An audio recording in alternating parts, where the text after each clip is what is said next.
Kia ora everybody and welcome along to Eventfinda Stadium on the north shore of Tamaki Makaurau. It is the Tuatara and the Rams in the Sky Broadband Rapid League game ahead of a blockbuster game in the Sal's NBL. Andrew Mulligan, Casey Frank on hand, as you can see, looking like real estate agents, but looking forward to this one. Casey, these two teams, they've been neck and neck when it's been coming to the Sal's NBL, but in the Rapid League, it's been a little bit indifferent for the Tuatara. Their bench, they've had some good games and then they had some L's as well. What can we expect in this one today? Well, we know that the Tuatara are strong on the interior, but they might be matched in that category by this Canterbury Rams team. So certainly the Tuatara are going to try and impose their will physically down low throughout this one. Can the Rams get out in transition and find a little bit of freedom from behind the arc to try and take the lead and keep pace with the top of the table in the Rapid League as we take a look at the ladder?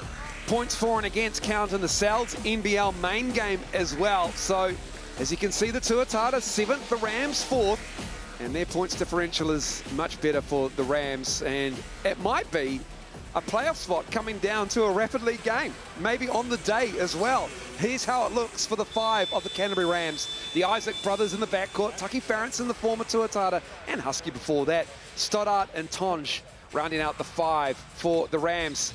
And starting 5 for the Tuatara, Cooper and Fitzgerald in the backcourt. Charlie Dalton, he's back for the Tuatara. And once again starting in Rapid League, Ledger and Barrow out the keyway for the Tuatara. Foul line to foul line, and this is how it looks at the head-to-head thanks to the Chemist Warehouse. And you see the leading scorers, Kaya Isaac can go off from inside or outside. Charlie Dalton, all hustle, has been able to get 7.5 points per game. You look at the rebounds, the two top rebounding teams in the Rapid League so far this season. The three-point percentage tilting towards the Rams, although they haven't found great consistency from deep, but those free throws could have an effect on this game as well. The Tuatara have to make their attempts when they get them if they want a chance to win the game.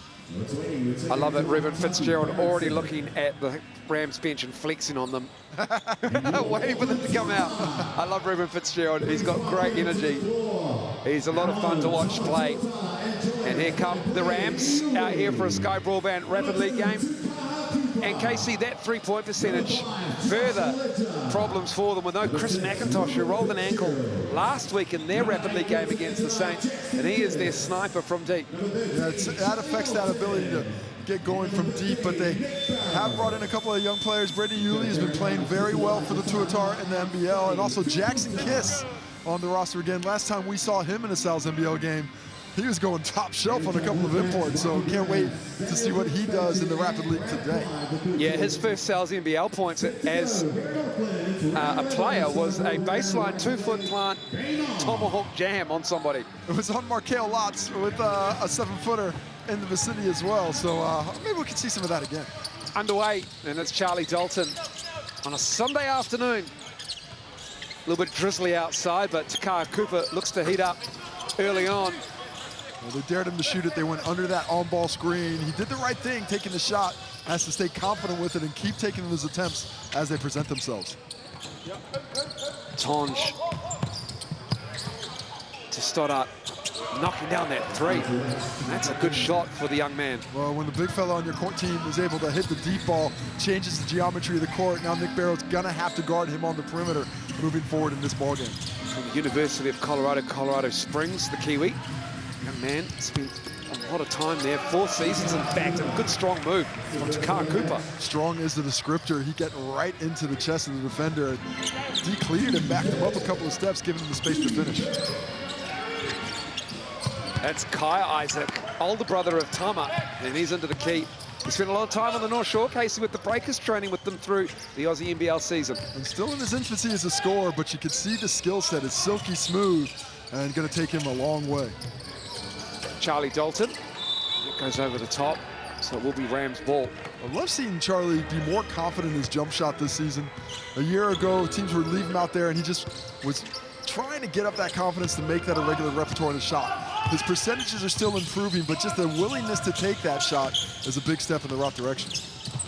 Isaac pulling up, knocking it down. Man, he is in rhythm right now. He's just such a tough player to guard. He's got good strength for his size and an awkward finisher with that left hand. Oh, nice feint from Josh Ledger. Look at the step, light on the toes like a ballet dancer, but the strength to go through like a bull in a china shop. Go underneath the screen, and Kai Isaac, baseline jumper, left it short, tipped around, and it comes to Cooper. Nick Barrow running down the middle as he likes to do. Ruben Fitzgerald up high. Dalton looking for some movement. Has the Ledger screen there if he wants to use it. Sees a double. And then it's Charlie Dalton for 3 over Tucky Farronson. Excellent read. Josh Ledger feels the double, kicks it right back out to Dalton, who gets off the quick release for the finish.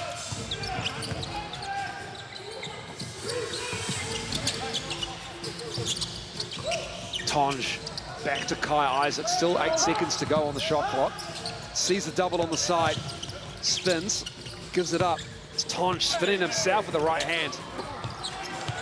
Nice possession. Good defense from the Tuatara. Hanging tough. Here's Ledger.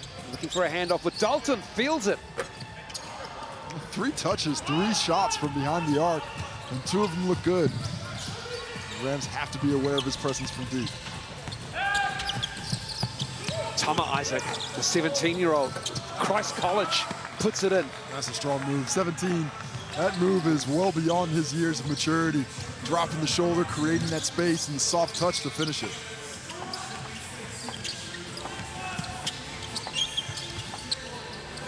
Kai Cooper makes the 3. What were we saying about their 3-point shooting? Well, coming in wasn't great. That is not the case now. They're 2 of 5. It's 40%, you're up there. Tama Isaac cutting through, gets another bucket for the Rams. Back-to-back buckets for Tama Isaac. Nice drive there, showing the speed when he gets around that screen to burst onto the glass for the finish. Barrow, time winding down. 7 on the shot clock and the first foul of the quarter. It's Josh Ledger with the offensive foul. Doesn't couple of questions about the screen. He feels like he was standing still. Don't think it was an illegal screening position though. Just needed to set himself up a little bit more. You see the pass there. Tukaha Cooper, hand down, man down, drains the triple. And then a tight contest continues. The Rams looking to build this 1-point lead they have now. Shot clock is off, 10 seconds to go in the first quarter. Fall away. Ledger, Charlie Dalton, Jackson kisses in the game. Dalton from midcourt, runner. And it's over. First quarter done and dusted. The Rams with a 1-point win. Back and forth, entertaining affair. After 4 minutes of Sky Broadband Rapid League action. And it is the visitors with this 1-point lead. Been some nice performances out there. Kai Isaac, Tama Isaac, 4 points apiece for 8 of the Rams points in total coming from the brothers in the backcourt. Tukaha Cooper with 5, leading scorer for the Tuatara, who are shooting 57% from the field. Pretty good. Not quite as good as the Rams, 71% from the floor. 1 for 1 from deep and 4 from 6 inside the arc. They have been dominating this game with excellent efficiency, but not to the point where the Tuatara haven't been able to keep pace. Well, stats, thanks to the Chemist Warehouse, the official stats provider for the NZNBL. Sal's NBL game coming up later on, Casey. Who you got? It's going to be a heck of a ball game. I haven't seen 2 streaks like this meet in the regular season, I think, as far as I can remember. Tell your friends, this is going to be a great game, everybody. It's going to be a great game. I think it could go either way, but I'm leaning Rams right now. I'm leaning to the Rams. It changes with me, honestly. It does. Every half an hour, I'm like, yeah, but maybe the Rams will get it. Yeah, but Tuatara tough at home. Well, I think in our picks that we go to weekly on Hoopheads, I think I might have gone with the Tuatara. So I'm going to have to check that email, see which way I went. Might have to change my mindset, just give them a good psychic energy, because that's the most important thing, is that picking contest. I love the fact you email your picks in when we all do it in the group chat. Don't trust any of you. Love that. A single one. Because every time I make some picks, suddenly something changes. Max Darling, he's in the game for the second quarter. What time is it? Thick 30. Get it in the post. He will have an input in the Sal's NBL game, that is for sure, off the bench.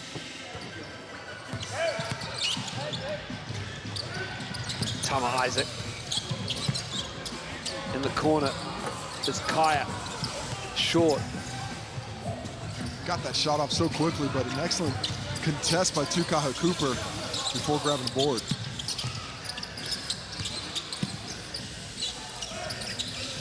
Here's Cooper again. Nice roll, Ledger. Nice finish. Really nice spacing there, giving Ledger enough of that room to work with after that catch, and he displays a nice soft touch to finish. Oh, man, what a move from a 17-year-old. He's just so strong and decisive for a player his age. It's just really surprising to see him out there. Charlie Dalton, again, goes over the top, but didn't touch anything, and Ruben Fitzgerald did his best to try, but it didn't work out. Braden Iuli and Nick Barrow in the game as Fitzgerald and Dalton take a seat for the Tuatara. I think Fitzgerald would have been a bit better off to just try and tip that off the leg of Stoddard. That would have retained possession. He actually tried to save it entirely and ends up knocking it out of bounds.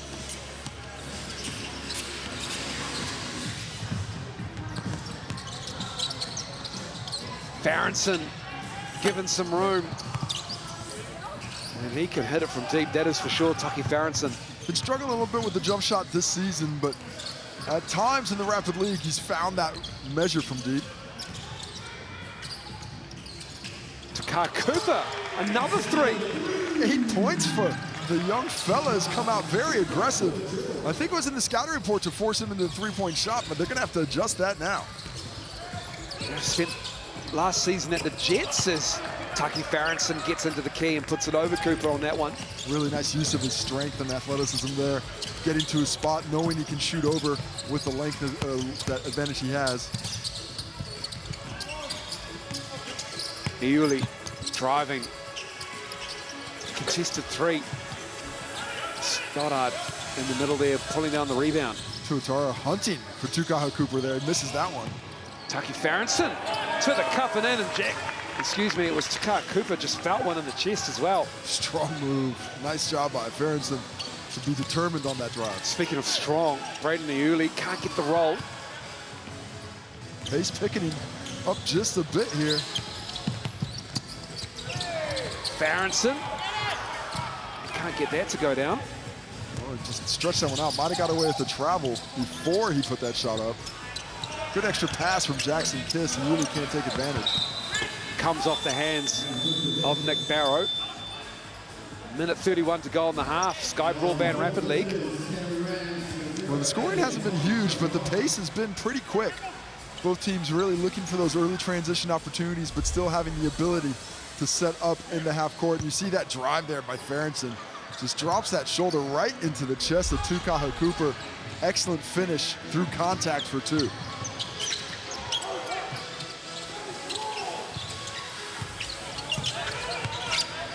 Stoddard. Oh, nice cut, nice find. Oh, that's pretty from the Rams. Farronson playing very well, moving without the basketball that time. And because of the speed of that cut, no defender saw him make it before Stoddard had the assist. 17-15, the Rams take the lead and take the ball off the Tuatara. Under a minute to go in the half. Mismatch in the post with Tonge, they can't find him though. Here's Kaya Isaac. Felt the space, shot the three. Iuli going the other way. 2-for-1 chance here if they get into the next 10 seconds or so. Let's see if the Tuatara recognize it. Try to drop it off for Barrow, but broken up by Isaac. The older brother gives it to his younger brother. Here comes Tama. Nice one-hand pass to Tonge. Oh, gets it back. Oh, it's pretty again. Beautiful pass by Aiden Tonge. He's such a multi-skilled player. But the speed and pace of Tama Isaac cutting with such fervor after that pass that he got himself open. Tuatara need to recognize the clock. They can make this the last shot of the quarter if they want. Fitzgerald up high. Kai Isaac on him. Up comes Barrow. Stoddard picking him up on the switch. Strong move, Ruben Fitzgerald, and they call the player timeout to the Rams. Well, nice job by the Rams. I think Fitzgerald went maybe a second early that one. There's about a 3-second differential between shot and game clock. So all he really wanted to do was get that ball up on the rim before the shot clock goes. Beautiful little hezzy crossover again into the body of Stoddard. A little push-off, gets away with it before he gets the kiss off the glass. Looks so good in slow-mo.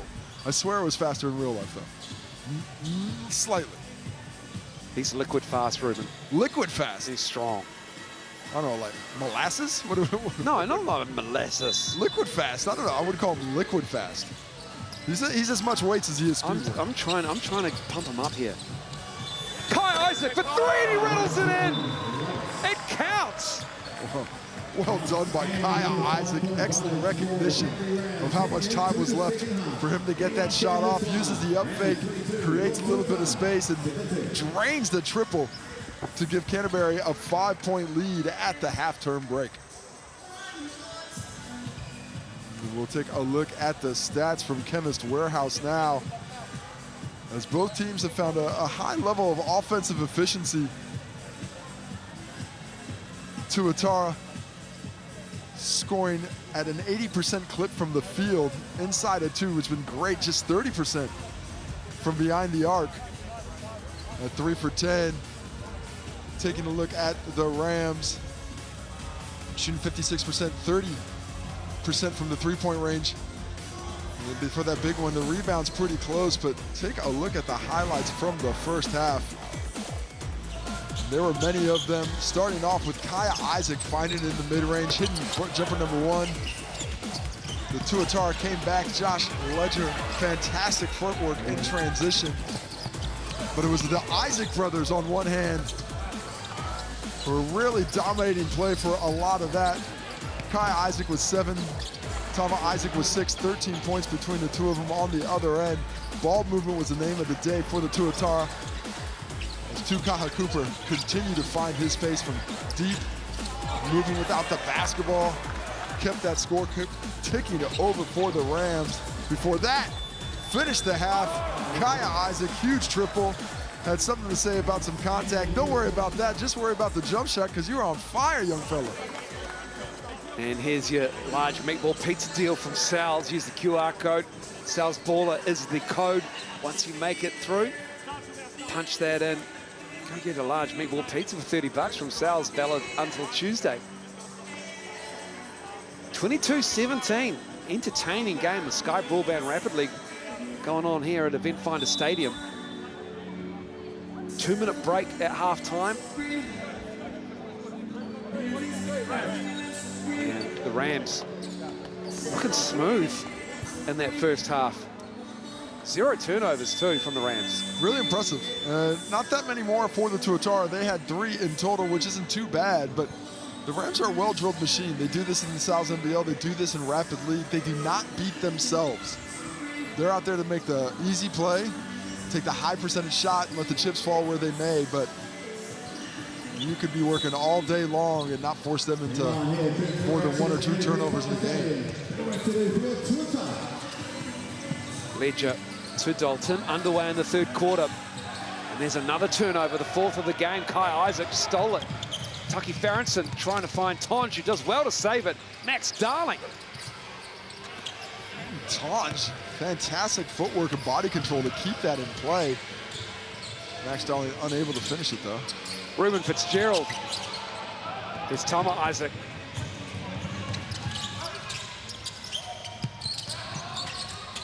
Kai Isaac feeling it. Farrenson, those long arms, pulling down that rebound. Max Darling wants a post up on the smaller Takar Cooper for the quick move. He's strong. Oh, the cut. Tonge just a little bit too quick with it. Might have got a hand in there to the Tuatara. Cooper the other way.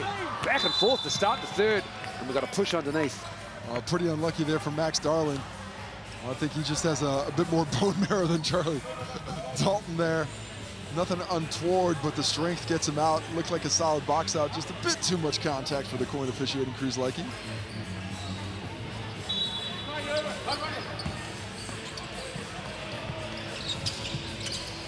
Cooper up high, pulls the trigger. And suddenly dried up from outside for the Tuatara. That's the issue. They haven't changed their offensive game plan. Dalton called for the foul. Still going with the same philosophy after Charlie Dalton gets called, but they're working that outside. I'd like to see a few more touches on the interior. Force the Rams defense to collapse before they hunt those 3-point shots moving forward in the second half. Tuatara now 3 for 12 from deep. Started off 2 for 5. It's changed slightly since then. By my math, they've gone 1 for 7. Good maths. Thank you. Darling, crossover. Ledger. Oh, the N1, Max Darling. And Josh Ledger's showing the hands high. But that's not the only way you can foul somebody. See that hand in there early. See the arm up, the step through, and the leg. Pretty unlucky. Not a lot of contact, but it looked a little bit awkward going up, so Max Darling gets the benefit of the doubt and a chance to build this to an 8-point lead with the old-fashioned three-point play. Gets the roll. Love to see something at the rim for the Tuatara on this possession. Yeah, Isaac. My goodness, Tama Isaac with the defense. And then the foul from Iuli. I saw Kai Isaac forcing the turnover earlier in the quarter, but look at that. Iuli tries to get that crossover low, but Tama Isaac's right on top of him. Takes the knee to the dome. Knee on the back of the head. A little WrestleMania action. For his hustle. Can't even do that in UFC. Just need a towel now to wipe up the wet spot over there. That is shots coming up because they are now on the bonus. 3 team fouls per quarter. Tuatara have 3. Just Next Darling signaling unsportsmanlike. Well, the big fellas, they know when they hit people and they know when they get hit. Now, they might not tell the refs, No. but they're definitely going to tell each other about it. So 2 shots for Tama Isaac. Still at school. Christ College, 17 years old. Looks assured out there in the Sky Broadband Rapid League. This is the beauty of the Sky Broadband Rapid League. You get a good look at the future of basketball in New Zealand. It's been fantastic as a developmental tool. And I think one thing that the coaches didn't understand is how much it was going to keep the interest of those guys at the ends of benches. They got something to play for week in, week out now.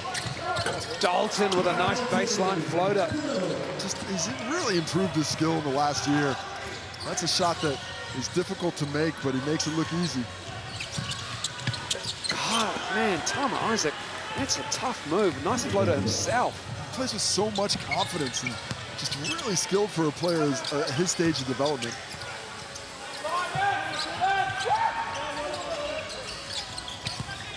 Ledger tried to find Dalton and just moved at the last second. Rams packing things in and making it tough for the Tuatara to score on the interior. Tonj back out to Kai Isaac. The lead is 10 for the Rams. Plenty of time on the shot clock, 10 to go.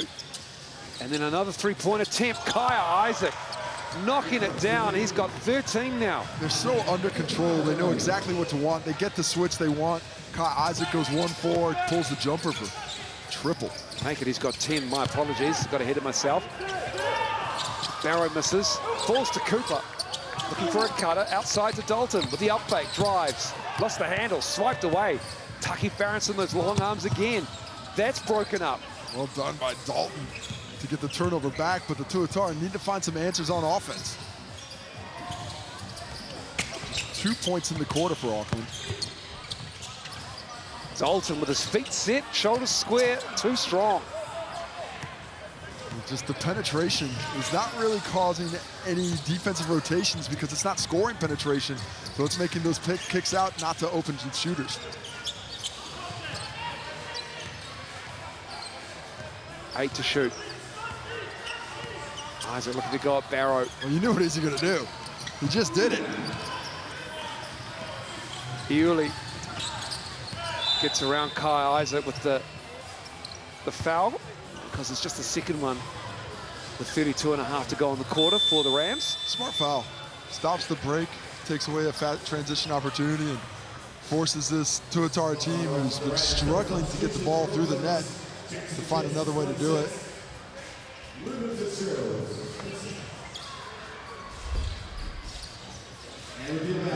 Got a little zone here from the Rams.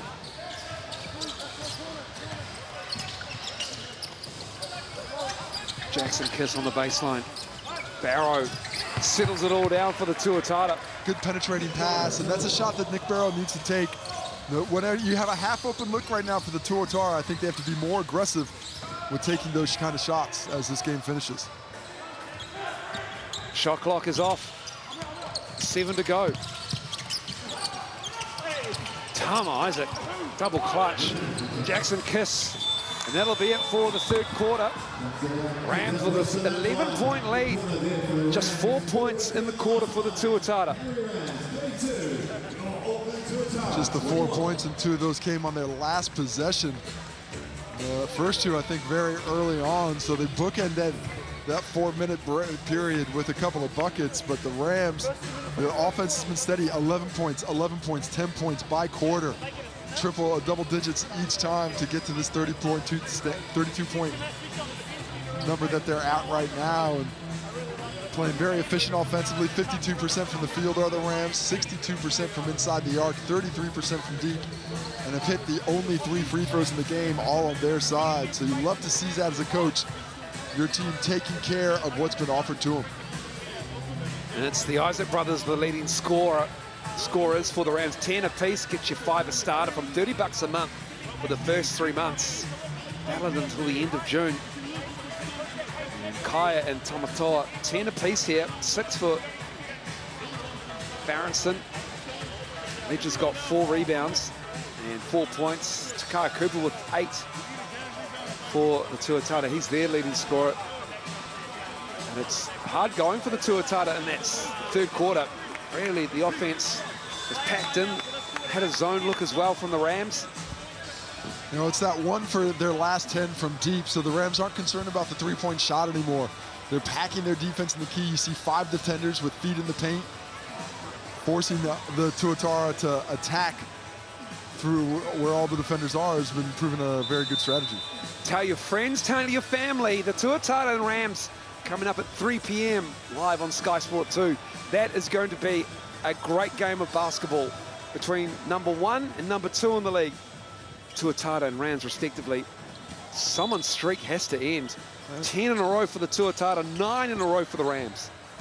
Somebody's not going to go streaking. Casey said that about 8 times this afternoon. I'm going to keep saying it because I love it. Dalton. 3-point shot continues to go up, but cannot find the range yet again. That is 1 for their last 11 from outside the arc.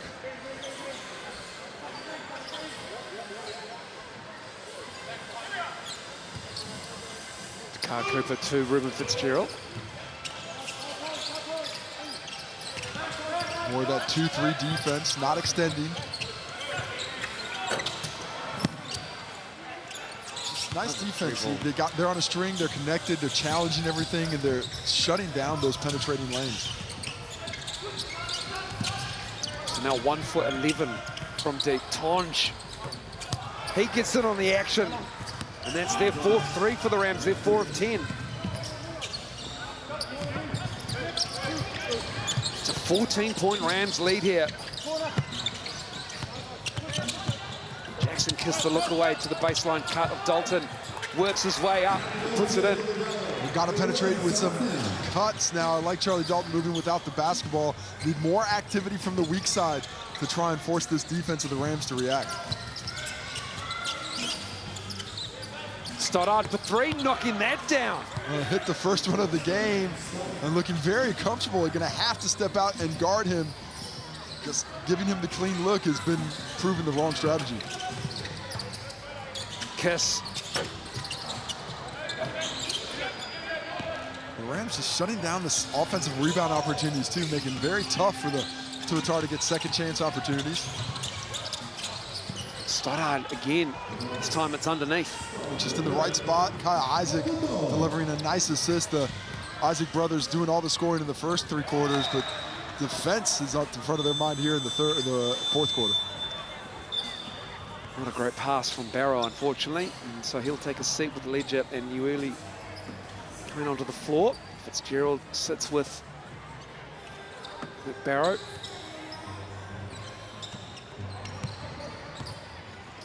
Rams lead is 17 here. Just controlled this game from start to finish, going about their business. Barronson. Braden Ueli with the ball. Love that little stop by Tom Isaac there, just slowing down the break, making it tough to find those cheap points. Of course, it's Josh Ledger for three. Josh Ledger. Josh Ledger. Shooter, baby. Will Ledger's brother loves it from the bench.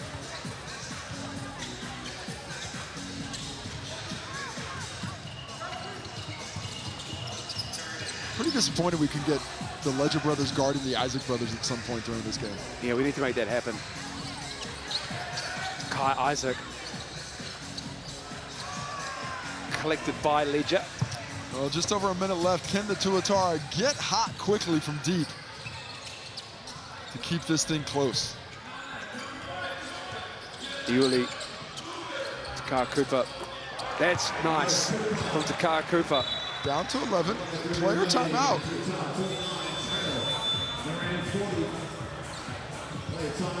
So we'll see what the Rams come out of this one with a minute left. And then switch the shot clock around. But the 10-point lead, it's all about using the entirety of the shot clock for them. You just don't want turnovers. You just don't want quick shots. Charlie Dalton saying, hey, should we foul? Do we want to get in and start putting them on the line? Is there anybody that we should put there?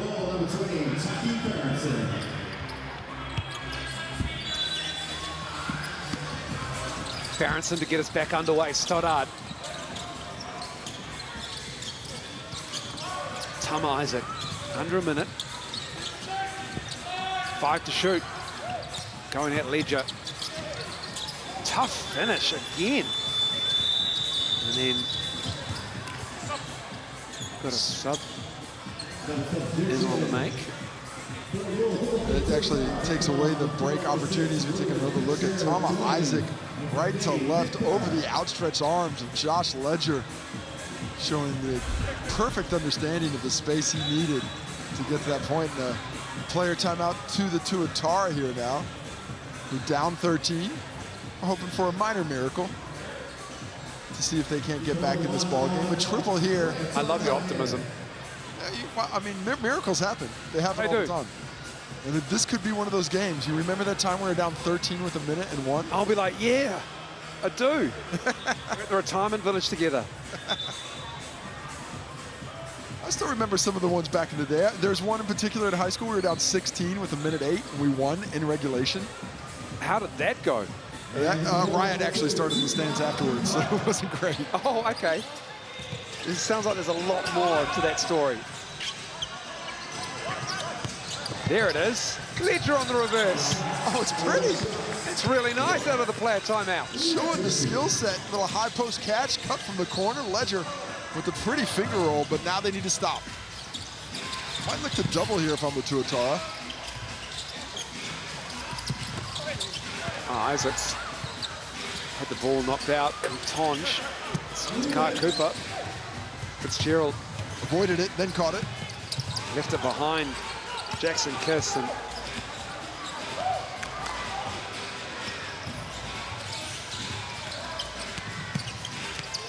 Kai Isaac for three. Oh, that's the nail in the coffin. It certainly is. I mean, to be fair, the body was already buried, but he's in trouble now.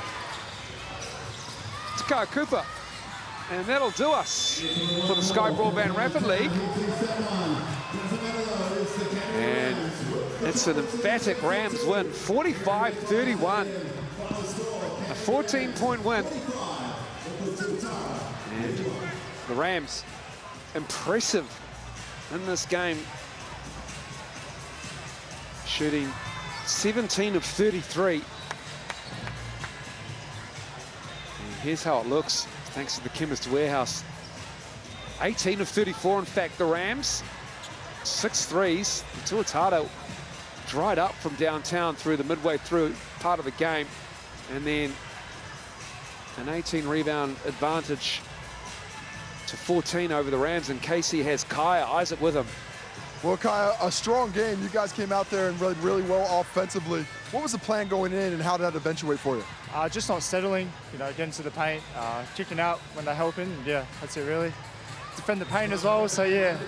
Yeah, you really had that shut down with that zone defense, but offensively you found a lot of room. I like the way you were attacking those switches. Was the plan, if you were getting those big guys on you, to go 1-4 flat and just get to work? Yeah, that was the goal. Try and get a switch and then go one-on-one and then trick out if people are open. So yeah, simple game plan. And then the joy of playing with your little brother, Tom Isaac as well, had double figures. Trying to get him out for the interview, he already took off, so I'm gonna have you talk about it. What's it like playing with your brother, especially when you guys are both finding a nice level of success? Yeah, no, it's pretty buzzy. You know, he's growing a lot, so yeah, it's good to have him over here and play with me, so yeah. Did you pick on him? Is that why he's so good now? Did you pick on him coming up? Come on now, you know how it is. Appreciate the time, Kaya. Nice work from the Rams and Kaya Isaac. Make sure you stick around. We've got the Tuatara and the Rams coming up at 3 p.m. live on Sky Sport 2 and Sky Open as well. And until then, bid you good afternoon, and we'll check out some highlights between these two games. And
got both on now.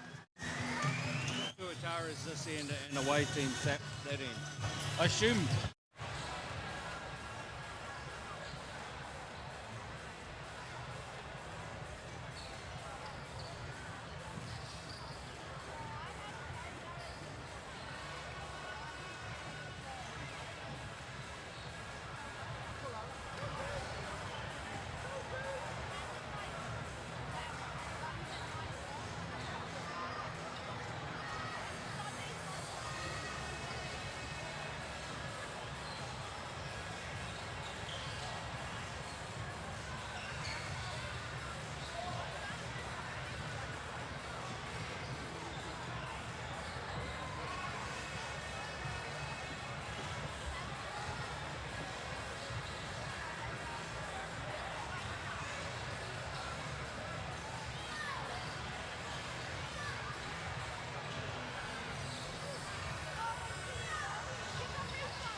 Basketball is a movie, and every game is a blockbuster. E for excitement, entertainment, energy, and epic. Cells NBL 2024 is rated E.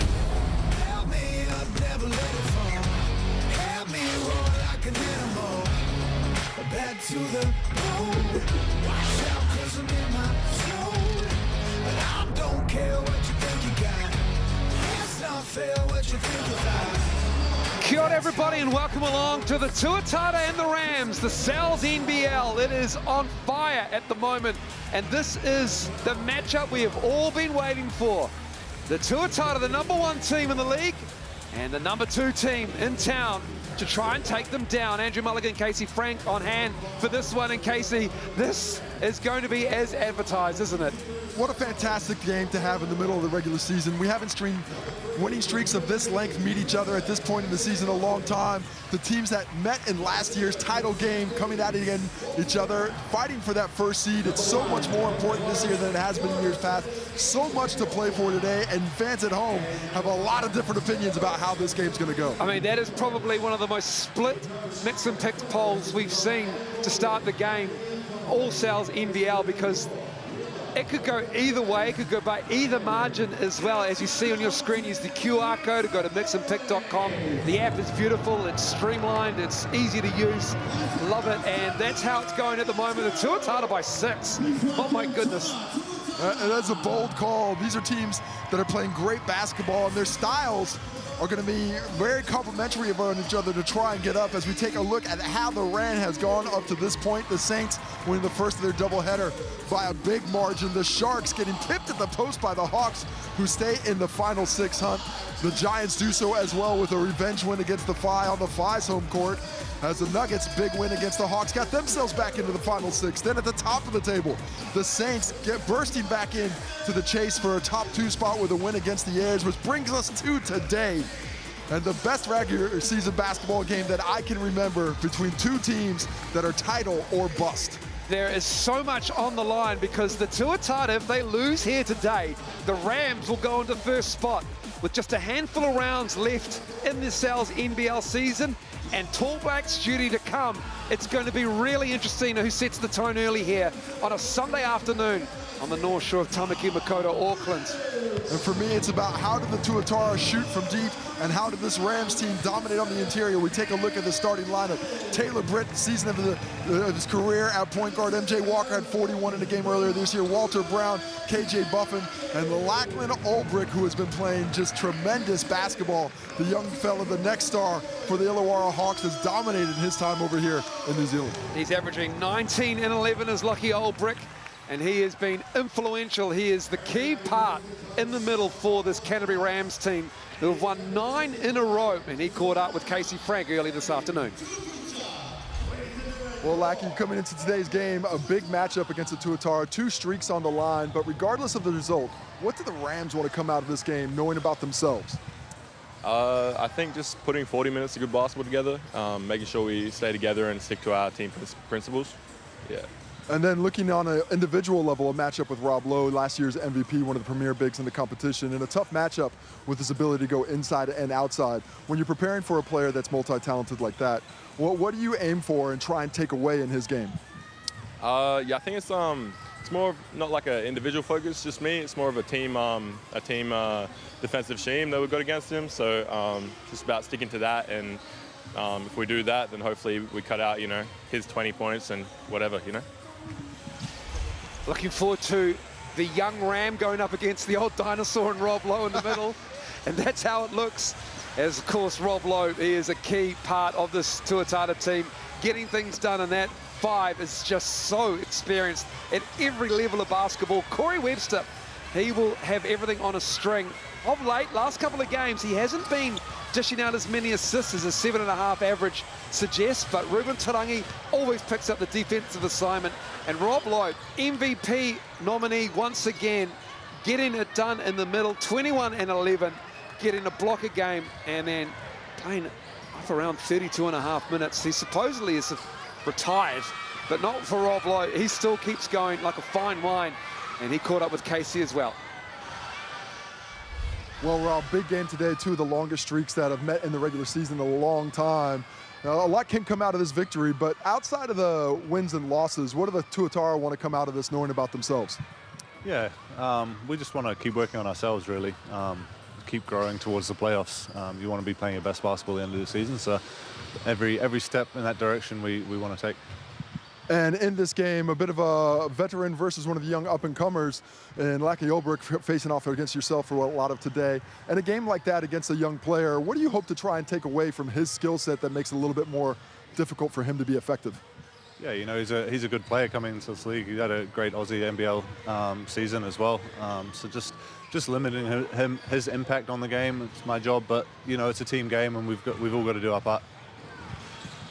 It will be a mighty battle on the boards as well.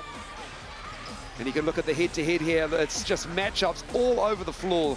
And these are going to be some big matchups. The scoring guards, Webster and Walker, who's going to have the edge there? They'll give their team a little bit of a heads up. Vodanovic and Buffin. Buffin has improved earlier. As of late, he's been right around that 20-point mark more often. We've already spoken about the centers and how close they are. But off the bench, Charlie Dalton has been influential since his return, and Max Darling missed a lot of time with concussion.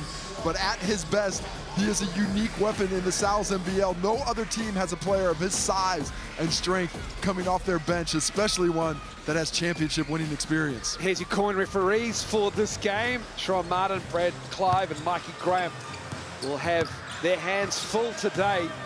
It is as advertised. Not only is the top spot on the ladder up for grabs, arguably home court advantage through until the grand final as well, because this time round it is going to be on your home floor in the playoffs, and that's how the last three games have gone for the Tuatara, and this is how it's gone for the Rams. Their last three of a 9-game win streak as well. They've been streaking, baby. Streaking all day, and the Rams as of late taking up care of teams that are mostly beneath them. That Saints game, though, was as impressive a performance as I've seen this season in person. They completely dominated them physically, which is tough to do against Wellington. When they're locked in, I don't know if there's a team in this league that takes care of their business as scouted about, as spoken about in the scouting report, as well as the Rams do. The Tuatara, on the other hand, they can be a little mercurial. They're up, they're down, they play to the level of their competition. But the best quarter offensively that any team has had this season was by the Tuatara in the second quarter against the Rams earlier this year, where they dropped 47 points with Corey Webster just absolutely on one. He had 17, Corey Webster, in that 47-point quarter. That was a long time ago. That was in April 14th. So almost 2 months ago. It has gone very well for both teams since that game. Also missing a couple of key players. Cam Glidden wasn't there. Lucky Ulbrich wasn't there as well. But a full roster for Aaron Young and a full roster for Judd Flavel for this game as well. So we'll get a real taste, a real sense of where the Sal's NBL Championship might be heading. There's a couple of other teams on the outside looking in, watching on this afternoon. Saints, Airs, Bulls as well. Maybe even whoever makes that sixth spot, with the Giants sneaking in there by virtue of the Hawks losing last night. I guarantee you, any team that makes the final six has the ability to get the win 3 games in a row and win a title. But you just have to get there. Now the teams at the top are going to have that advantage, and that's what Auckland and Canterbury are playing for today. Home court advantage throughout the entirety of the finals, and that's what we're still seeing at home. The fans at home still thinking it's the Tuatara by 6 or more. Got to tell you, Moles, I'm leaning to a closer one, and the Rams getting the victory. I think Rams by 1 to 5. There's going to be a battle on the glass, that is for sure. The Rams are the #1 rebounding team in the league, and they hold their opponents to just 33, second best on the glass defensively. For the Tuatara, they're a pretty good rebounding team too, but these are the two top defensive rated teams in the league as well. Per 100 possessions, they're #1 and #2 in the league. Matchups all over the floor. The Rams in their white and the Tuatara in their navy. And Revan Tarangi ready for this one as well. Big difference in this game is made three-pointers. The Tuatara 10.5 per game, that's second in the league at 35%. The Rams just 8.3 per game at 29%. That's 9th in the league in make. So the Tuatara need to keep that advantage if they want to get that win. Underway here. And it's Taylor Britt who is putting together an excellent regular season for the Rams. Here's Walter Brown, young development player for the Jack Jumpers, I should say. Buffin Jr. with a floater on the baseline. Ulbrich in the middle trying to tap it. And it's Cam Glidden coming away with it. Interesting, the Tuatara have put Corey Webster on Walter Brown and vice versa, giving Corey a bit of a break on the offensive end because the Rams don't run a lot of stuff through him. They certainly don't. Walter Brown, here's a stat for you, Casey Frank. He hasn't made a free throw this season. This season? He's 0 for 6. He's only been to the line 6 times. That's crazy. Rob Lowe hits a 3. Rob Lowe, that is what he does, that shooting ability. Can Lachlan Ulbrich get himself out beyond the three-point line, not worry about his rim protecting job, and just challenge him at the stripe. Taylor Britt straight on 3. Vidanovic has it poked away, but manages to secure it. Offensive rebound going to be key for the Rams. They need more bodies on the glass when they're shooting those jump shots. They have to make inroads there. The handoff to Webster. Ulbrich on the switch. Webster pulls the trigger. That's good signs for Corey Webster and the Tuatara. See Webb feeling good. Got that switch. Lachlan Ulbrich's given up 2 3-pointers in this game, both by excellent shooters that he was lined up on. Buffin Jr. at the elbow. We've got a foul away from the ball. And it's Cam Glidden. The enforcer, Cam Glidden. Well, these guards, man, always trying to grab the bigs. You see him here this is Corey Webster, gets the ball up. Little shot fake, little jab step to freeze Ulbrich. Drains the triple, back to the action now. Great crowd in here at Eventfinda Stadium. Taylor Britt with the left. Oh, nice design there. Tom Vidanovic couldn't help from the strong side corner. And because of the screening action, all the other help was locked up. Oh, Taylor Britt with a wide open layup. Webster Brown all over him. Former Ram himself last season, Corey Webster won the championship with the Rams. Vidanovic, Cam Glidden needs to get it up. In fact, he drives and finishes with the right hand. A beautiful drive, showed a lot of quickness and athletic, finishing over the rim with that layup. Brown's 3 is good. Walter Brown. Walter Brown is such an X factor. He's been slow getting up to form. He's got a lot left in his ball game, as we've seen a legal screen on Vidanovic. And he's knocked a knee here. Yeah, knee to knee, and he does not look happy about whatever happened there. Nice job by Walter Brown, really trailing Corey Webster tight, not giving up a lot of space there, and forcing this in a foul. Look how quickly he closes the space there. He gets up and over it, and you see Vidanovic go, ooh, that was scary. That was right on the inside of his knee. Yeah, I think it's on the calf as well. Just the way that contact went from side to side on the inside of your knee, some much more serious injuries have happened to guys, so it's glad to see him pop up quickly. It takes a lot to take down Tom Vidanovic. Walter Brown, those 2 jack jumpers, part of the championship winning season. Buffin on the bounce. Vidanovic with the ball. He's had a great season shooting the ball. Tom Vidanovic's offense has been so good. Nice challenge by MJ Walker and Walter Brown there, making that a difficult mid-range shot for Webster. Ulbrich looking for the 3. Webster with the ball. Rob Lowe leaks out. Brown picking him up once more. A miscommunication between the 2 vets. Well, Corey Webster and Rob Lowe have been running that little split action into the handoff all season long, and Corey Webster, for some reason, didn't think the ball was coming back this time. Those are the kind of careless turnovers Tuatara, they can be prone to. They get a little lackadaisical at times. Ulbrich with a runner, might have got fouled. Definitely got fouled. There was some contact there, but what a finish, showing off his ability to shoot the ball over an extended hand with some soft touch displayed. Nice work. Vidanovic misses that, and he goes down hard. Lucky Ulbrich took him down, and Tom Vidanovic has spent as much time on his back here at Eventfinda Stadium as he has been upright.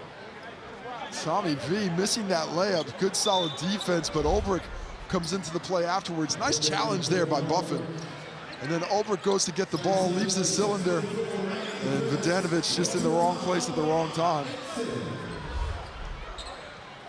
That's going to be ball on the baseline. A lot of big bodies hit the ground there. A lot of sweat to be mopped up. Tuatara ball. 6:34 to go in this first quarter. It's been as advertised in this first quarter. Webster gets it back from low. Bogdanovic gets the roll. Speaking of his offense, Tom Bogdanovic averaging 21.4 a game, shooting the ball at 43% from deep. And the game within the game is Tom Bogdanovic and KJ Buffen get into it before Bogdanovic gets the foul on Ulbrich at the rim. Nice attack by Auckland Ulbrich. A bit more aggressive this time. The first couple of catches, I think he settled, but that one, he comes off that handoff, that little handoff action, sees the defenders not with him and attacks the basket. I like that aggressiveness as Tommy V heads to the bench with his second personal foul, just 3 minutes and 43 seconds into the ballgame. Bucky Ulbrich from the Illawarra Hawks. Spent time at University of California, Riverside. Charlie Dalton checking into the ball game now. I'd be surprised to see if the Rams don't test him defensively a little bit here. If I've got KJ Buffen, I'm taking Charlie Dalton straight to the post to try and attack him. 2 misses from the Chemist Warehouse foul line to Lucky Ulbrich. He's a 73% foul shooter as well. MJ Walker looking pretty locked into this game. Haven't seen him picking up full court like this too many times this season. Rob Lowe trying to control that. Ulbrich staying in front of him. He finds Dalton on the baseline, and what a recovery from Walker Jr. Here's Ulbrich into the chest of Dalton. He picks up the foul.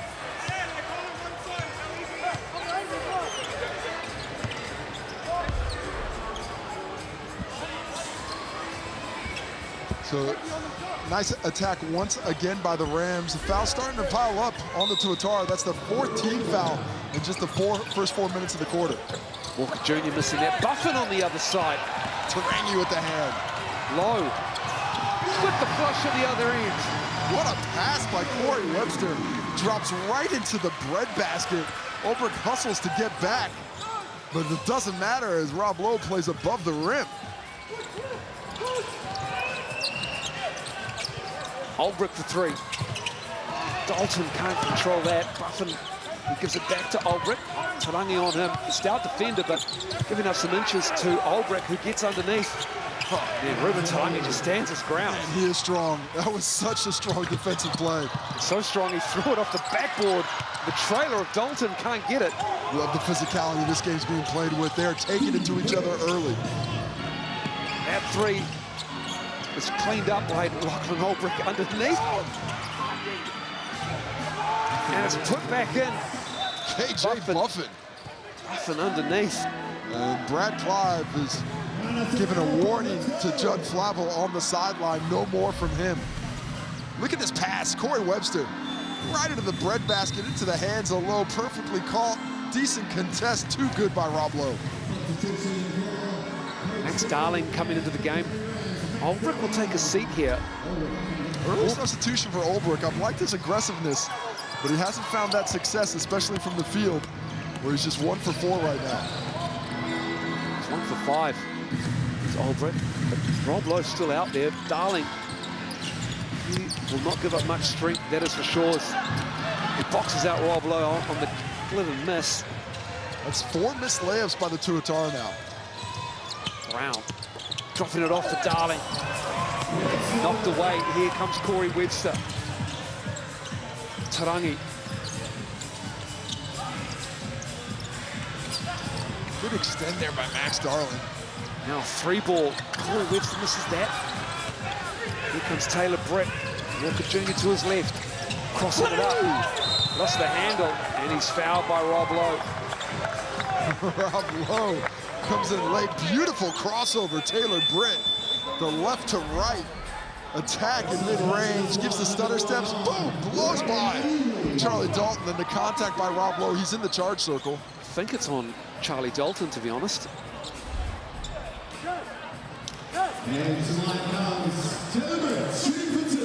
Either way, Taylor Britt to the stripe and a chance to tie this one up from the Chemist Warehouse. Braden early in the game for the Tuatara.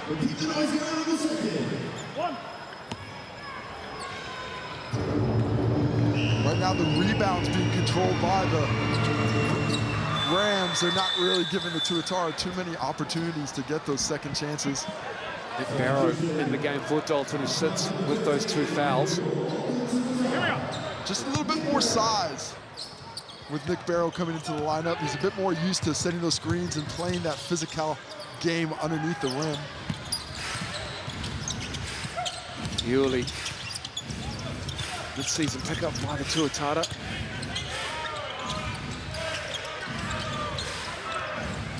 Five to shoot now. Tarangi. No, secure. Ruben Tarangi hasn't needed to score as much in this vet unit, but that is a pressure reliever right there. Doesn't get to score often, but that is the type of skill he has. He is so good at those last-second opportunities because of his strength. He can shoot from 7-8 feet behind the arc. Britt. 15-foot is good from Taylor Britt. He's playing so well offensively, just in complete command of his game, the mid-range, the drives, and shooting more threes than we've seen from him in years past. 6 points already in this quarter. Here's Tarangi backing down Taylor Britt. Taylor Britt does so well stealing that. And Tarangi rips it away. And a jump ball is called. Look at that hustle. It's Tuatara ball on the possession arrow. Taylor Britt, the anticipation on display to get that steal. Look how quickly he gets to that side, gets on the ball, good physicality, first to the floor, but not the last, as Ruben Tarangi drops a knee into the side there. We're gonna time out as both coaches want to discuss what is a tight ball game 7 minutes in. 15-14. And Corey Webster's had an outstanding season. He talked to Casey earlier this afternoon. Corey, interesting perspective for you today, having won a championship last year with the Canterbury Rams and this year pursuing one with the Auckland Tuatara. As the two teams with the longest winning streaks come together, what do you take from your experience last year trying to win one with the Rams that you bring into today's game? I mean, honestly, it's just another game for me. Prepare the same way, scout the same way, work on the same stuff. But honestly, two teams that are on a big winning streak. So it's really going to be an intense game. It's going to set the tone for the rest of the season, I think. See where both teams are at. I mean, last year there was a similar situation with the Tuatara, right? They went on a huge winning streak, and then, you know, last year with the Rams, we were fortunate to find some form at the right time of the season and win the finals. So, I mean, sometimes it's about timing, but, you know, we're riding this wave right now. We're getting better every week, and we're just focusing on what we can do. Well, it's both teams. It's all about what we do. Not worried about the opposition. Oh, it's just a regular game. Nothing matters. It's all big. Oh, maybe not. You know, you won a title with those guys last year. You're on now their biggest rival in the competition. There's got to be a little bit of extra feeling in it. Just 6 assists in the last 2 games, though. 5 against the Giants, just the 1 against the Saints in the win. Corey Webster. Teams have seen how influential his passing game is. His early driving with 4 on the shot clock, and a baseline drive gets the Darling foul call. Yuli, excellent recognition of the space that he had to work with. Max Darling closes out nicely, but this baseline drive, he can't go any further there because of the cutoff, so he steps through, and you see the arm of Max Darling get caught up in there. That's where the contact is. That change of direction changes that from a probable turnover to 2 shots at the Chemist Warehouse strike. Be interesting, Casey, these 2 teams are going to lose some international players, aren't they, in the FIBA window. Brady early at the line. But you've got the likes of Lowe and Webster, Danovic, Tarangi. A lot of guys who are going to be gone with the Tall Blacks soon. Not Lowe, sorry. He's, of course, should be in the Tall Blacks, but he's hung up the shoes, the boots. Max Darling for 3. He's shooting the ball really well. He's a really unique player, as Max Darling. He's such a physical specimen, but comfortable on the perimeter as well. And he's a guy who I don't think got enough credit for what he did in the postseason last year when they won that final. He was instrumental. What he was doing defensively in the low block, they did not win a title without his performance. Tarangi. And 1. Right into the chest of Tucky Farrington, the former Tuatara player. comes off that handoff with such speed. He's just running downhill. And the pace of which he comes out, look at that head start he gets. And with that kind of physicality, nothing Taki Ferguson can do to get him off his track. Ruben Tarangi really locked in offensively early in this one. I like the aggressiveness. He hasn't been aggressive often this year, but now in this game, he's now 2 for 3 from the field for 5 points. I guess with Vodanovic sitting with 2 fouls, might just step up a little bit more offensively. Always a great defender. Here's Kai Isaac. Here comes Darling. Might have been fouled there, probably was. Jeez, couple of hacks got away with by the Tuatara, but this is finals basketball, baby. That's what we're playing like, at least. Glidden left it short. Barrow underneath with Darling. Oh, Nick Barrow doing the knee slide with no pads. That's just knee on court. Rob Lowe to the right. Barrow again, this time stepping out.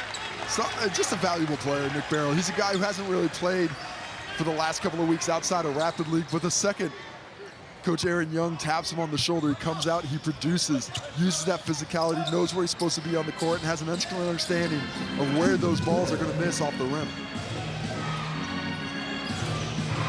Britt with Darling. Glidden on his hip, falling away. Taylor Britt, man, he is on one right now. He's 3 of 4 for 8 points.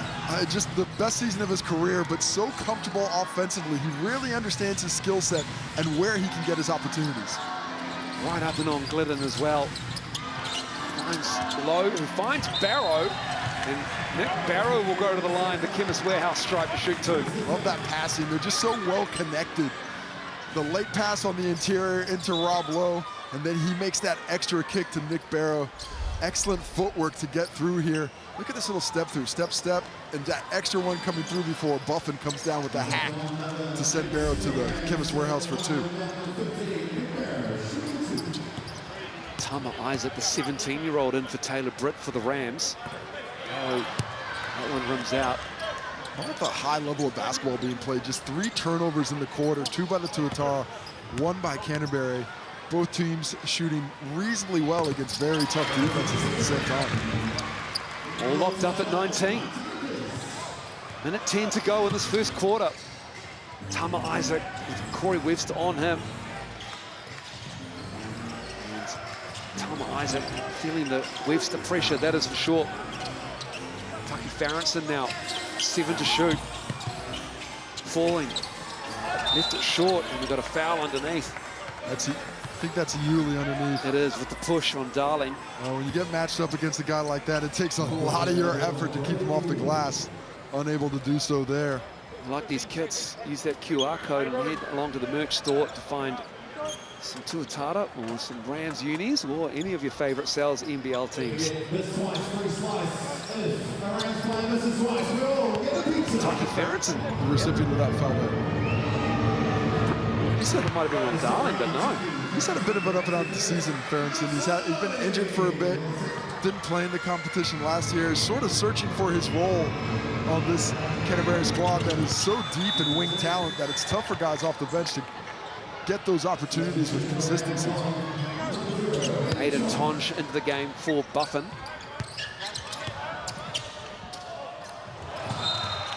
And then a turnover by the Tuatara in the back court. Really expecting the full sprint there from Corey Webster, but that's not what Corey Webster's looking to do in that situation. Really probably better off to just take that ball up the court and handle the pressure himself, give Webster a bit of a break.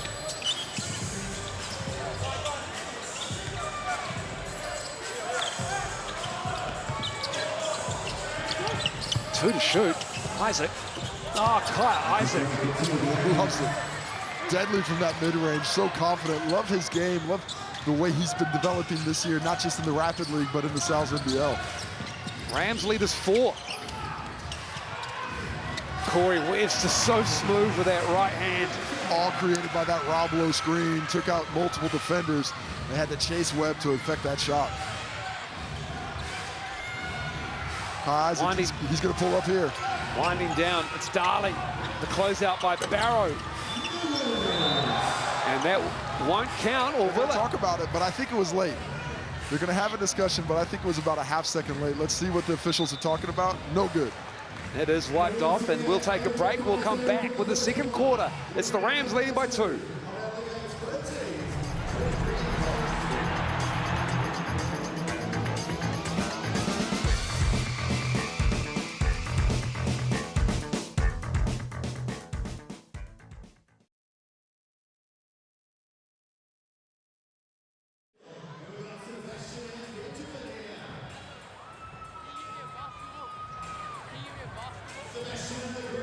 Come back in here.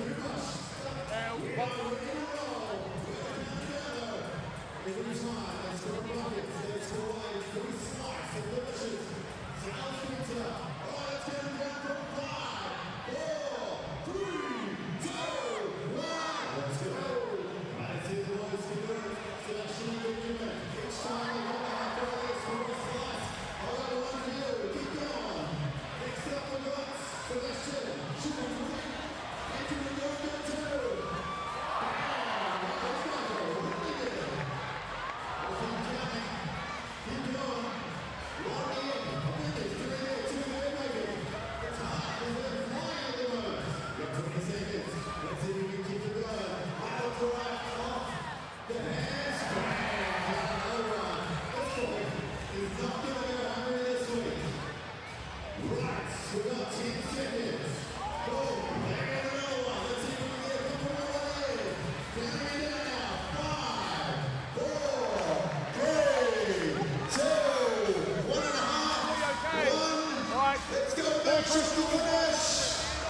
23-21, it's the Rams who lead the Tuatara by 2, the reigning champs on the floor of the Tuatara. They've already played a game earlier this season in April in Christchurch. It did not go the Rams' way. And they're looking to pick up a win here, a massive win it would be as well. It'll give them the top spot on the ladder in the Sal's NBL with a handful of rounds to go. Glidden, Webster, Tarangi, Vidanovic and Rob Lowe out there for the Tuatara. Berenson, Albrecht, Tonge, Britt and Walter Brown for the Rams. Just waiting on Coach Judd Flavel to finish getting his points across about some of the officiating. We do have Judd now. An interesting first quarter for you there, Coach Flavel. What did you like about what you were taking away from the Tuatara offensively? Just the 3 ball. I mean, with certain guys that we want to make sure that they're trying to finish at the rim. Yeah. Judd, offensively as well, where are you going to find it in the second quarter, apart from Lockie Albrecht down low with the N1? Yeah, still finding our way into this game here. Like, I mean, it's sitting down in the drops coverage, so we've had Max Darling pop with a couple of threes. You know, put pressure on their bigs to get back and recover, and we'll play from there. Thank you, Judd. Good luck for the rest of the game. Asked him that first question, too much going on. He did not want to deal with it. No, fair enough, too. Don't these coaches know they can't affect the play by looking at it? That almost goes against the tenets of coaching, though, doesn't it? It certainly does. I mean, you coach your daughter's school team. could you do an interview while coaching? For my daughter's school team, probably not, but I have to spend a lot of time saying get back and don't shoot on that side. There's Tarangi crossing up, slapped away by Farrenson. Nice hands from Taki Farrenson. There's a lift in the physicality of today's game. They're being get away with a few things. 2.5 on the shot clock now. Where do the Tuatara go for it? Glidden has position, falling away on Brett. That's pretty from Cam Glidden. Oh, the recognition by Corey Webster, checking it in. He saw that Glidden had that angle and the 1-foot fadeaway. What skill. Here's Walter Brown looking for the cut. Tonge beat them all on the baseline. Moving without the basketball. Aiden Tonge just does such a nice job of it, and the pass perfectly delivered as the Rams really looking efficient in the half court. 21-year-old from Rotorua Boys High School finding a home with the Rams. Taki Farrenson with the rebound, and it's Tarangi picking up the foul at midcourt.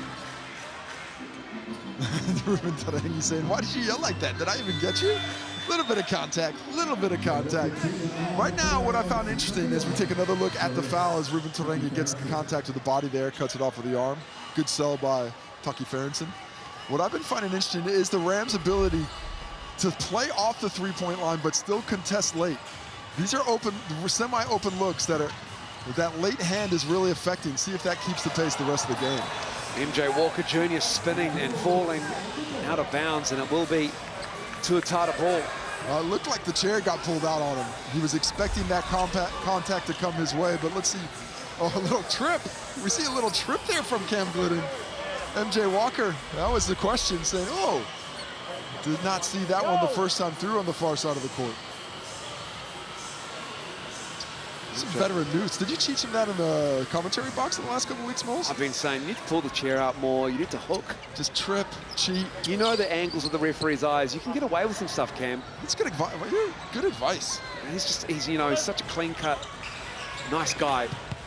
He doesn't have that element in his game, but you can see the steal now. Anybody who plays more than 10 years in the NBL in Australia may look clean-cut and nice, but there are killers underneath. Here is an offensive killer, and Corey Webster can't get the roll on the three. MJ Walker Jr. up to Olbrich. Bowing down low, on low. Gets it up and in, Lockie Olbrich. It's a tough finish, man. Low standing up really well, playing physical defense without fouling, but that's just excellent shot making by Olbrich, spinning to the right shoulder. Behind the back from Webster to Vedanovic, driving. Pulling up, knocking it down.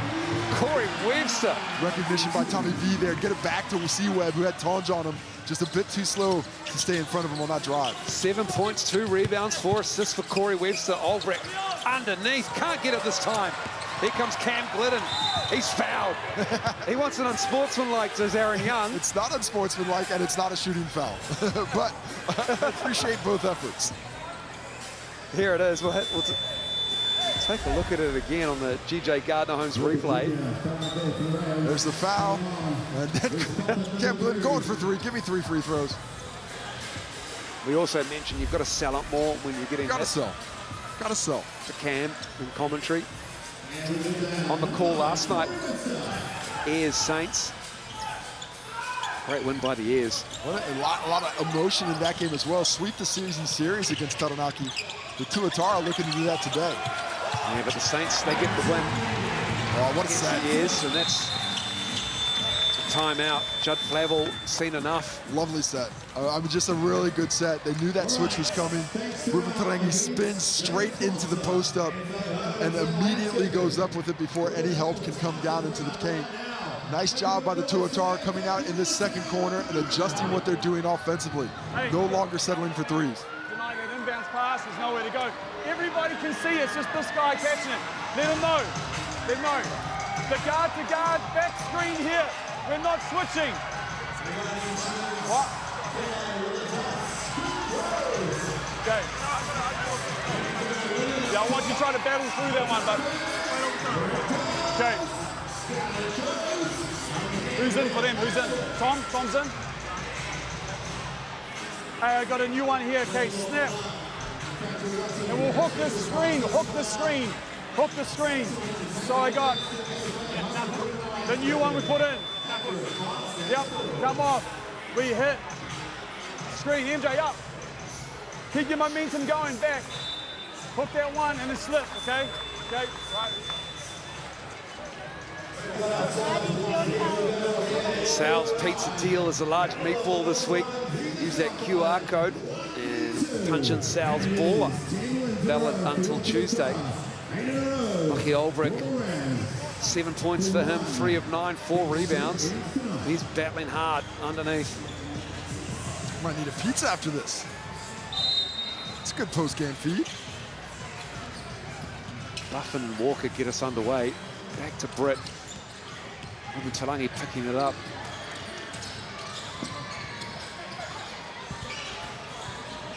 Olbrich and Rob Lowe just caught for the cheeky one. Just his first foul. A little aggressive there by Tarangi and Rob Lowe both. Olbrich keeping that ball out so you can see why they were tempted, but just like to see a little bit more discipline there early in this one. Don't want to waste fouls on plays like that. It's Taylor Britt. That's come off Tom Vedanovic.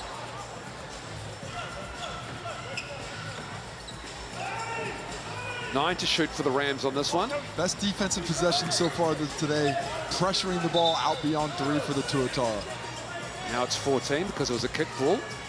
Coach Judd Flavel sees it with a bit of a wry smile on his face. He is working the officiating crew. He is. He's right in on Sean Martin right now. Here's Ulbrich down low. Oh, that was a foul. And that's the second one on Rob Lowe, is it? Is it going to be called on Rob Lowe? It is. I mean, it just sounded like a foul. You heard the smack from here. Don't know how much contact there was, but really nice quick move by Ulbrich. Not a lot of space to work with, but there, when he slapped down, it looked like he got a bit of arm from the angle that I was looking at. There's, you see Ulbrich saying, yeah, slap here, slap here. He goes back to the stripe where he hasn't had a ton of success yet up to this point today.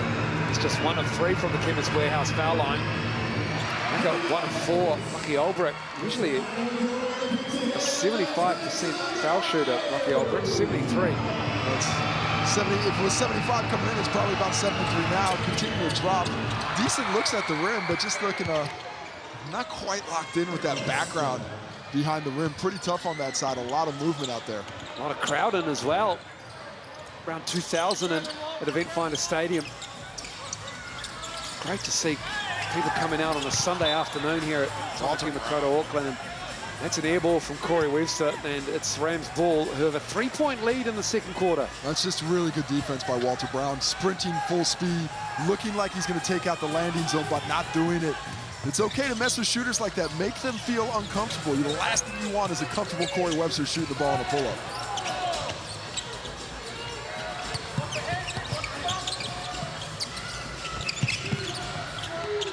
Brett lost the handle. Ulbrich goes down. Here's Charlie Dalton with Walter Brown behind him. Off the glass and in, Charlie Dalton. I'm not sure he wanted the bank shot, but he took it. Aggressive on the drive. Here we see the steal. Dalton falls into his hands and off to the races. One defender in front of him. He steps, he comes through, somehow gets it over both defenders. Buffin slaps the backboard. Might have been basket interference had it missed. Rams with a tenuous 1-point lead. It has been back and forth in this game. Tuatara's biggest lead has been 6. Same for the Rams. Really deliberate offense. Look how slow they are working it around. Ulbrich met with all sorts of hands underneath. Charlie Dalton stands straight up, makes it a much tougher shot than it looked initially.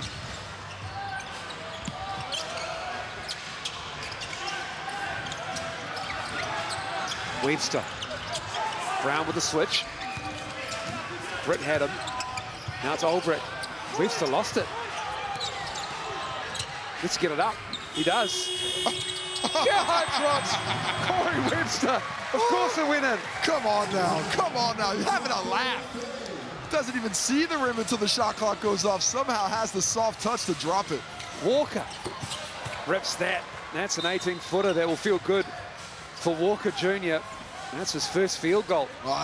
Corey Webster goes underneath the screen there, but that screen set inside the three-point line, so that's why he gets that 17-footer. And MJ Walker hasn't been shooting the ball well yet, just 1 for 4 now. Dalton missing that.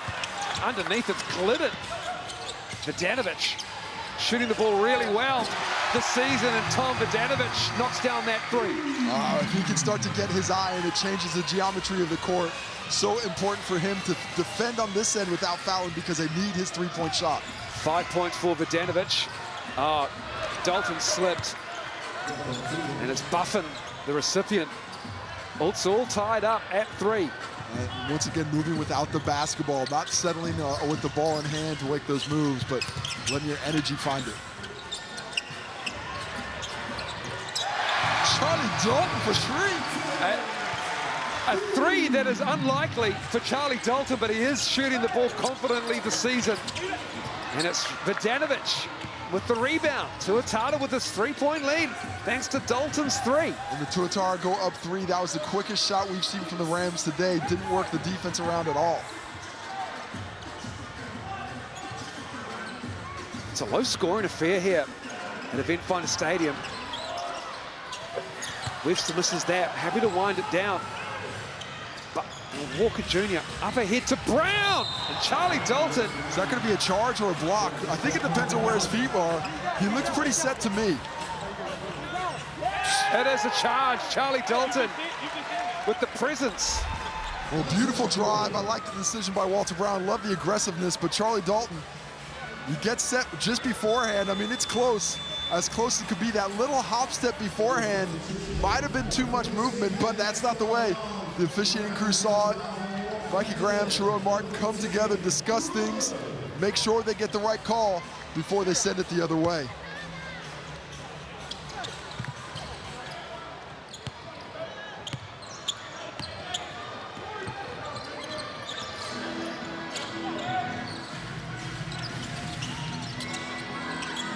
Low looking for Tarangi. And he gets the and one. Ruben Tarangi, just methodical between him and Lowe.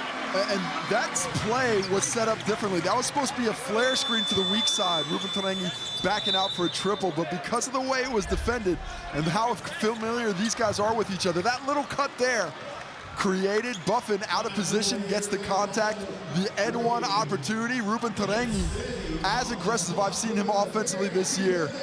And the third personal foul on KJ Buffin, which could also be huge in the context of the second half. Timeout, Judd Flavel and the Rams. Ruben Tarangi now up to 9 points on 4 for 5 from the field. Defensively, let's go into a 15 here. High punch screens, we got to navigate better. Get through that. 15. Don't switch the first one. Get through that one, and then every action, ball screen action, we switch after that. V's have been good. See how they counter in terms of how they want to guard it. The slips are on. Keep playing that next action.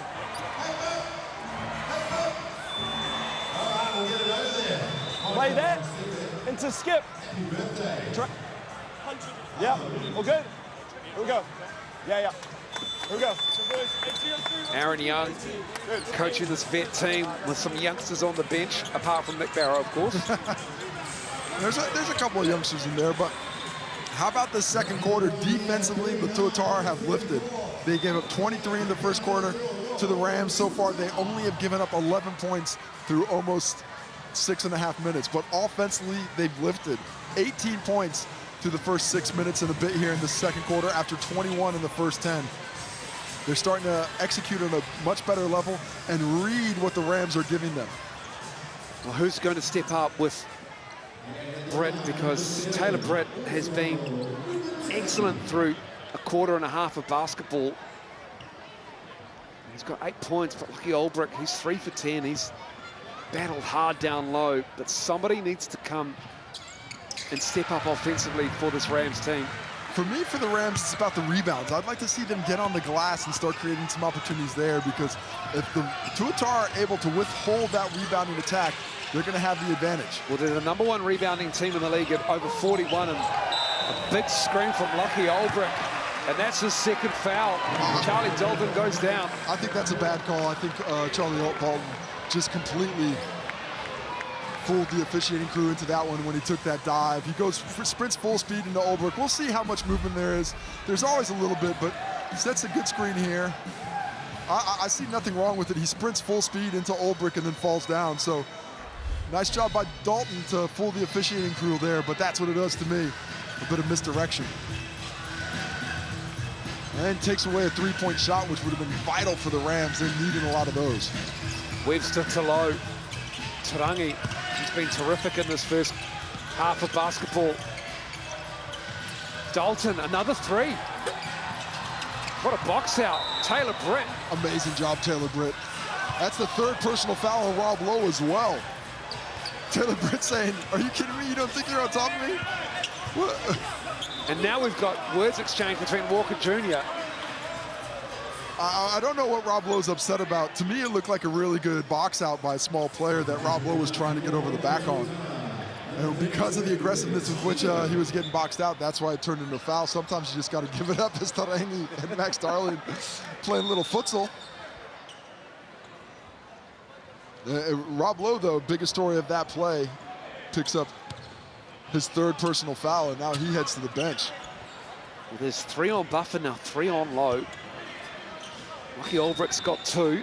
Tom Vodanovic is in the game now as Lowe sits down. So this is going to be free throws on the other end for Britt as well. Shot goes up, and here it is early. A lot of contact. I think the activity happened beforehand. Rob Lowe, he says, I'm talking about something down there. Well, either way, it's a foul, and Taylor Britt heads to the Chemist Warehouse stripe for 2.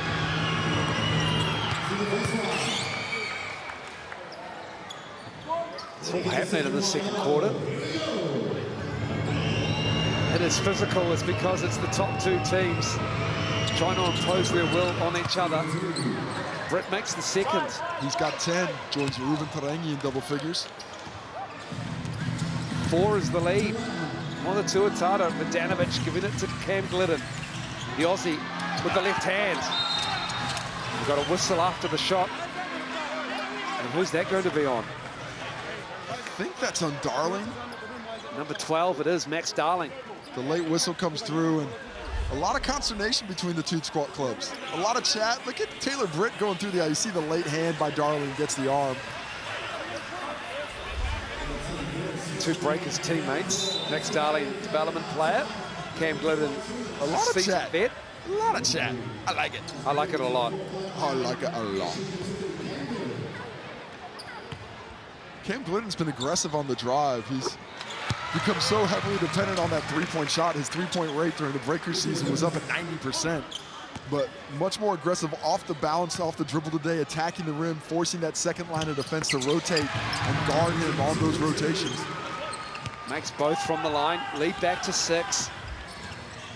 Here's Britt.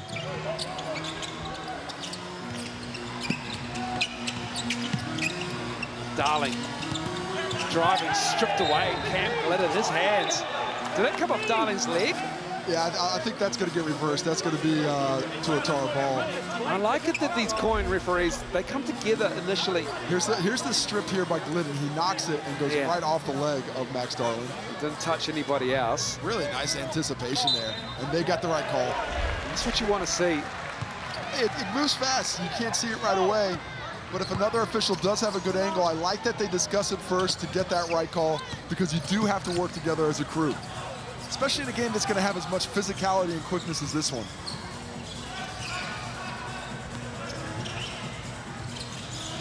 Two of the best going at it on a Sunday afternoon at Eventfinda Stadium. Great crowd in.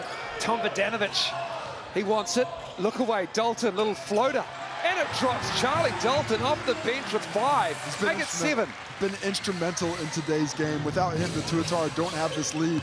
His activity on both ends fantastic. Darling from Walker Jr. Max Darling enters the chat from deep. Huge triple from him, just as things were starting to get a little bit out of reach. The big 3-point shot from Max Darling coming through. Under 2 to go in the first half. Cam Glidden operating with Vodanovic, lost the handle. Darling right up on him. Vodanovic needs to get it up, and he will. Tommy V for 3. Mark it down. Tommy V off the dribble, late in the clock, banging it from deep. Just really like to see him locked in with that kind of activity.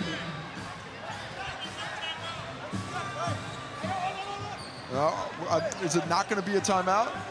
Doesn't look like I thought that Tuatara called a timeout, and then they're coming together again, the coin referees, and they're discussing whether or not that's going to be a technical foul, perhaps. That's what the Tuatara want. Well, it's either going to be it's going to be subs on the It's going to be a timeout or not a timeout. So they're just talking. They're making sure with the score bench that there was no timeout called. No timeout called. No timeout call. We're going to play some basketball, Casey. Back to the hoops. Tuatara lead at 8. And then Aaron Young wants a timeout if the Rams score, and Taylor Britt is fouled by Tarangi. He's just really giving the Rams what they need when they need it most right now. He's been judicious with the shot, just 5 shot attempts. He's made 3 of them, but 4 for 4 from the line, and a chance to add to that now. There will be a Tuatara timeout if Taylor Britt makes the second. Looking to bite into this 8-point lead here, Taylor Britt. He's been strong, 10 points, 3 of 5 shooting. This is the first. He's 4 of 6 now from the line.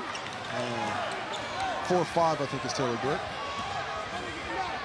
Just getting ahead of myself. The stats are coming too quick. Now he's 5 of 6, and that will be the Tuatara timeout. Or did he wave it off when we're looking at the free throws? Holding on it now. He's thinking about it. So he's thinking about it. He's got. He's just. We're reading his face. He's right beside us. Playing possum. Decides to hold off on it. Tucky Farrenson will check into the game. Ulbrich will take a seat with 1:34 to go. To me, coming in, I thought this was going to be all about the matchup between Ulbrich and Lowe. And while they have had an effect on the game, they haven't been the main formers of its zone up to this point. It's been the physicality of the guards out on the wing. Kai Isaac's out there, number 11. He's on the switch. He's got Vidanovic now as Tarangi operates on Darling. Cradles it, fouled. Ruben Tarangi is just manhandling some of these Rams defenders. Is that called a Max Darling? Didn't see the bit blocked by it, but the excellent handling. You see that arm in while he's trying to shoot. Not a lot of contact after that, but he's already got the ball up into his shooting motion, and the aggressiveness of Tarangi here in the first half has certainly been a storyline. Hasn't really looked for his own offense this season. I mean, really, at all. He's always going in. We're going with the ball switch, not just drawing it off. Oh! What, Ruben, I'll tell you what, I don't like the ball switch before a free throw. No, I don't blame you. Wonder what's wrong with that one. It was a bit wet, but they didn't wipe it off. Might have got a little bit of drink on it. Maybe a little bit sticky. A little purple drank from the baseline. Purple drank changes everything. Well, it makes you streak, doesn't it, Casey? You don't want to go streaking. Someone's streak's got to go, right? Somebody's going streaking. They're going to hit the quad. Little cold out, Frank. Tarangi takes a seat. Yuli in the game. Darling looking for the handoff. Gives it to Britt. Vidanovic on the switch. Yuli with Darling. Darling likes that match. Just slapped away by Webster. In the corner. It's Farrenson. Thought about it. 5 to shoot. Webster with a rebound. All the Rams are getting back. Webster lost the handle. Kai Isaac on the move there, takes that bump, moves his feet well. Now we have the timeout that Coach Aaron Young was thinking about beforehand. 46 seconds left and 16 seconds left in this possession. He wants to have a very good finish, as the Tuatara have executed so well in the second quarter. It's not the offensive explosion they had in the second quarter the last two times these two teams met, but it is 28 points up to this point with a little over a minute to go. 49. They average 96 points a game. Chaz inbound. Tommy here. B, back cut. Cam. C-Web. C-Web, go to the corner. Follow. Set a flare screen and get Corey on that one. All right? You're here. You're going. Corey's going first, and then you're coming second to get him on the. Yeah. Come over that second one. You're inbound. Yeah. Hey, don't set it. Try and look for the slip as well. You're just setting the screen and pop. Set the screen and pop. Letting Corey when he comes back. Yeah. Here we go. Hey, 15 down there. We got to play a timeout. 18.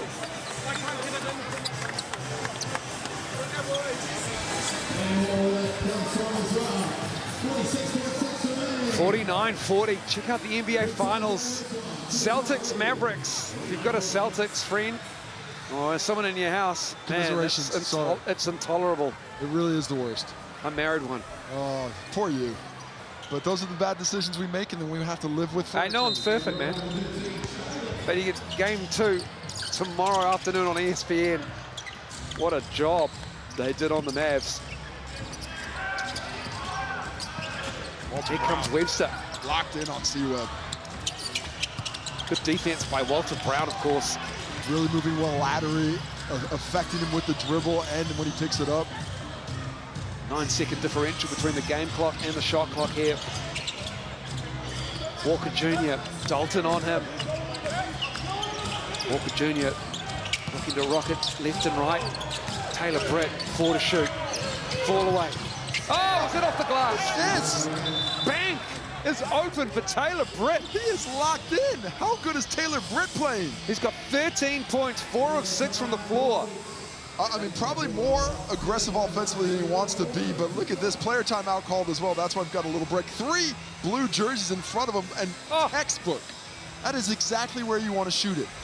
Kiss it off that corner of the box, the little box in there, and every time it will go in. The Duncan box. I don't know how many times we saw Tim Duncan do it off the bounce, but Taylor Britt, the bank is open for the young man, and he is playing so well. They need his offense tonight, or this afternoon. 13 points and 6 to shoot for the Tuatara to close out the first half. Corey Webster just gets around Walter Brown and trying to call a player timeout here. Well, I think they got it with about 1.5 left, but I'm not sure if it was Walter Brown or Taylor Britt calling in time. Corey Webster doesn't settle for the jump shot that time, gets all the way to the cup, and we're gonna have 2 seconds on the clock here for the Rams to respond after Corey Webster's initial buzzer beater.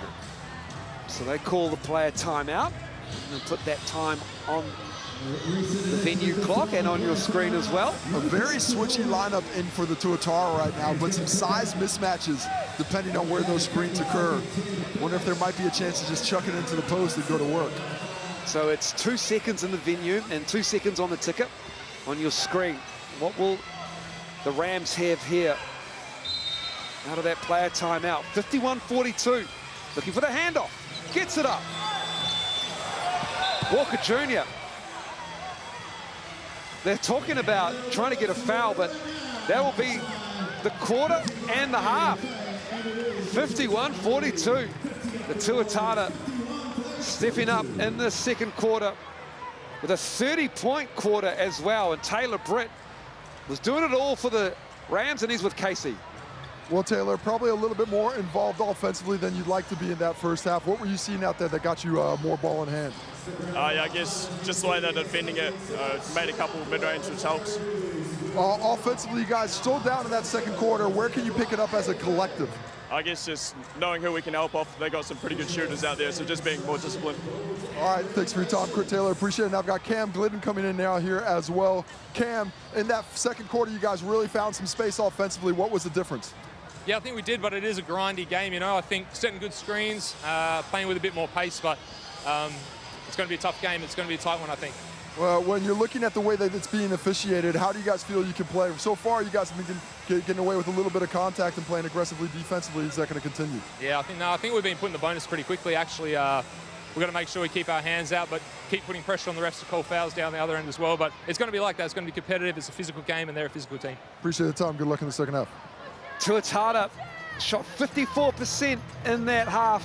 Just 3 turnovers as well. We'll take a break and talk about the stats next.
Welcome back to Eventfinda Stadium. It's the Tuatara with a 9-point lead, 51-42 after one half of basketball as advertised between team number 1, who have the lead, and team number 2, the visitors to Eventfinda Stadium. Casey, Frank, what'd you make of that first half? Well, I think the Auckland Tuatara responded better to the initial punch by the Rams. They came out in that second quarter, and then they started determining gameplay, especially on the defensive end when they took away some of the easier looks that the Rams were getting in that first half. Well, 2 players highlighted in this first basketball half of top-level action between the Rams and the Tuatara. Taylor Britt, sensational for the visitors. 13 points, doing it all and needed to do it all to pick up the offensive slack.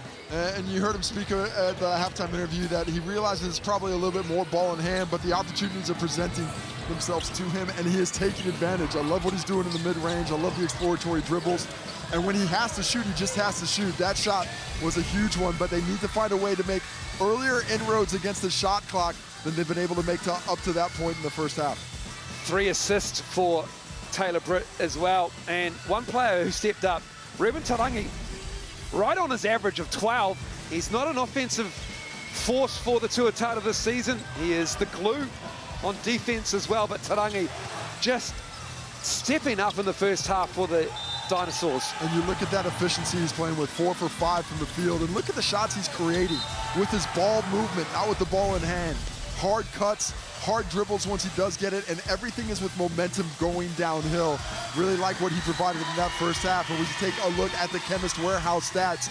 The efficiency for Auckland, they've got 1 more shot, but 4 more makes. And the 3-pointers are really the difference. It's a 9-point deficit that the Rams are facing. They've allowed 3 more makes by the Tuatara at 43%, and that 3-point differential is what's going to end up in the game. The Rams either have to lift theirs or limit the Tuatara to get themselves back in this ball game at a realistic deficit. You are going to get 2 threes out of Tom Vodanovic in a game of basketball. Here's how the live ladder looks right now, and the Tuatara will stay top with a win this afternoon. One half of basketball to come, mind you. The Rams, if they do win, they will go to the top of the Sal's NBL standings. That's how it looks at halftime. Great crowd in here at Eventfinda Stadium on a Sunday afternoon. The penultimate game rather, of the round 11. And it's a 9-point lead to the Tuatara over the Rams. We'll be back after the break with the third quarter.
Welcome back, Eventfinda Stadium, the Tuatara with the lead 51-42. Corey Webster just doing Corey Webster things. As you said, Casey, he just accumulates statistics. Well, it's not like he's playing unbelievably, but he is just finding a way to affect the game. He's 5 for 11 from the field for his 11 points, 4 assists, also 3 rebounds, and hitting some big shots. Right place, right time. Getting some beautiful assists, that delivery to Rob Lowe, creating those easy buckets, coming off the screen, driving to the cup, forcing that back line into rotation, setting up others, but really setting up himself with tough shots like that on the baseline. Nobody in this competition, maybe ever, has been better at shot making than Corey Webster. He is so talented at making difficult things look easy. Especially in the modern version of the game as well, when the floor is spaced, the three ball is where most teams are leaning more towards. Corey Webster has just picked opponents apart with his passing game and his shooting. Judd Flavel, an excellent head coach, and he is up against it, against this vet unit. Getting some good contribution off the bench. Charlie Dalton coming onto the floor.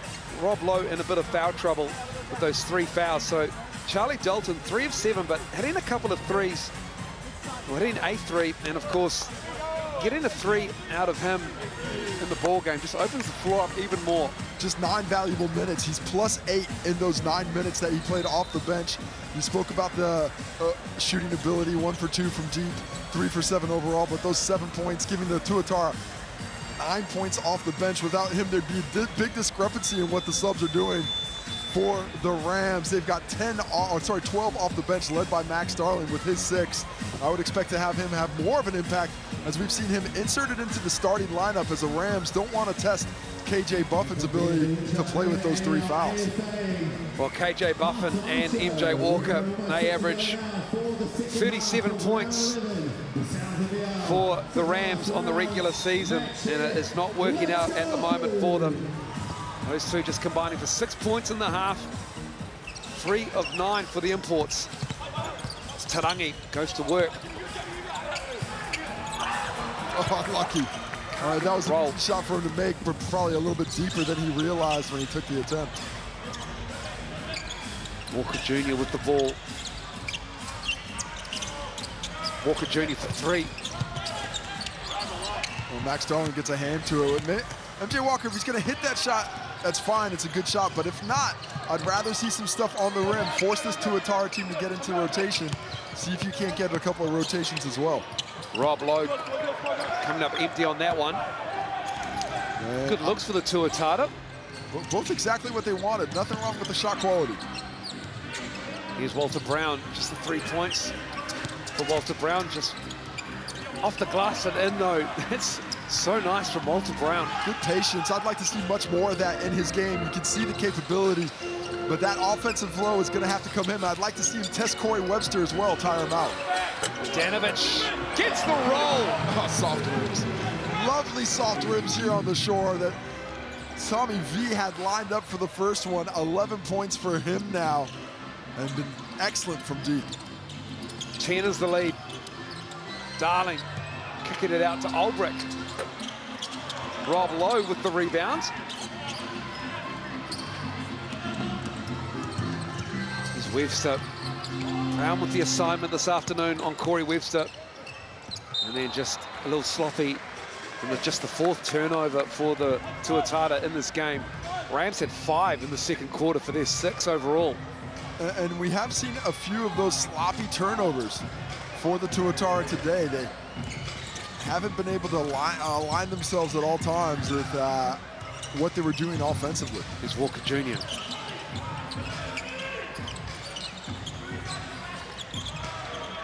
Eight to shoot on the drive, and then a foul. See, that's going to be on. Is it Tommy V? Cam Glidden gets called for the whistle. He disagrees. On the drive here, I mean, that forearm's in there. It was clean for Tommy V on the strong side, but there is some body contact on the other side at the same time.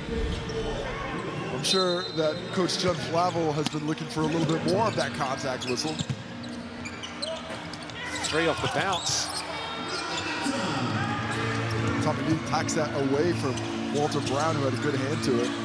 MJ Walker still searching for some offense. As Tarangi shoots it. Tuatara getting these looks, just not dropping at the moment. Looking to put the foot on the throat, and they get a turnover.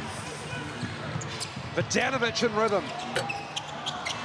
And that three is no good. Taylor Britt looking like he thought that was knocked away because of some foul play, but gets back well in transition. Forces Corey Webster to make that pass to Tommy V. Good looks, but maybe a little bit of a quick trigger for the Tuatara up to this point in the second half. A little more patience might be rewarded. Britt. Left hand, wow. Taylor Britt. The change of pace, the change of speed, coming to that stop and then bursting out of it to negate the shot blocking ability of Rob Lowe at the rim. Lowe. Albrecht trying to stay with him. Good defense from Lucky Albrecht. I think great defense. Willing to be physical without fouling. Such a tough thing to do. Walker Jr., nice look to Lucky Albrecht. Fundamentals, keep it high, big fella. Doesn't bring it down for the guards to knock about it, and the Rams getting back in this ball game. Glidden pulls it back, knocks it down. Cam Glidden on the baseline. And that's a second warning against Coach Judd Flavel. He's been a frustrated figure through parts of this game. And that's a technical foul. That is a technical. Yeah, it is. Well, who's calling that? Well, Brad Clive signaled a technical, but Mikey Graham, the coin referee, told him no more. So so I guess that is a technical on Coach Judd Flavel. I'm just finding out what is. Well, no, now it's Walker Jr. shooting. Well, so it's a foul. It's a T foul. Yeah. So earlier in the game, and very, very early in the game, official Brad Clive told Judd Flavel that this is your warning, no more. Mikey Graham was going to give, official Mikey Graham was going to give him another warning, but Brad Clive said, no, you already had your warning. Here's your T. Well, who was the technical foul on? Because the Rams shot it. Was it on Vodanovic on the bench? That's what we're getting information for. So Whoa. Tom Vodanovic is called for a technical foul. And he had no idea. And Judd Flavel, we had no idea, but that's what's happened there, people. Albrecht throwing it down on the drive, and he's fouled. Well, what a response out of the changing sheds, back to the basket, attacking the rim, making the extra pass to make things easy for Lucky Albrecht. Pocket pass right in the right spot. There's the arm, the hoop, the finish. Young fellow, 20 years old, above the rim. And Ruben Tarangi has to walk by and say, you got me there. Chance to cut this to 5 points with the free throw make. Still unkind from the 15-foot spot. Two great looks from Walker Jr. to Lachlan Albrecht here as well. Almost a Tuatara turnover, and it's Webster with a quick ball. As Walter Brown nearly had the scoop in the score, but that's a timeout to the Tuatara, who Coach Aaron Young wants to see a little bit more execution than what they've shown here early in the third quarter. Especially with the Rams cutting the lead to 6. And so just to clarify, Judd Flavel was warned that he was going to get a technical. This is a second warning. The technical foul was actually on Tom Vodanovic. Call a switch late. If we're in 15, we got to communicate that kind of stuff. I talked about the magic actions. On that last one, we switch it, get under. Go back to green 14. You're switching, he's in the drops, all right? We can't have the late communication. As someone's trying to fit, that's the one we got to avoid. Hey, stay together here. That's the little run. Offensively here, we're in green 14. Execute, be ready for the ghost action. Down there. Let's get an L side. Cam on this side. Go there and play that side. All good? Give a run, lay up. Early timeout here, use the Swiss. Let's get a good energy boost right here. Let's go.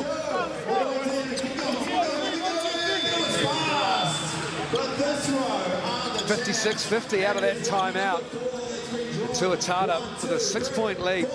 And a little bit of foul trouble for Vodanovic, Lowe, and Tarangi all have 3 each here in the third quarter. And a little bit of a tweak to the technical foul. Tom Vodanovic had already been subbed out, so it goes on the bench instead of going on Tommy V. Fortunate for him because he did have those 3 personals. Back underway, Taylor Britt with the ball. Ruben Tarangi.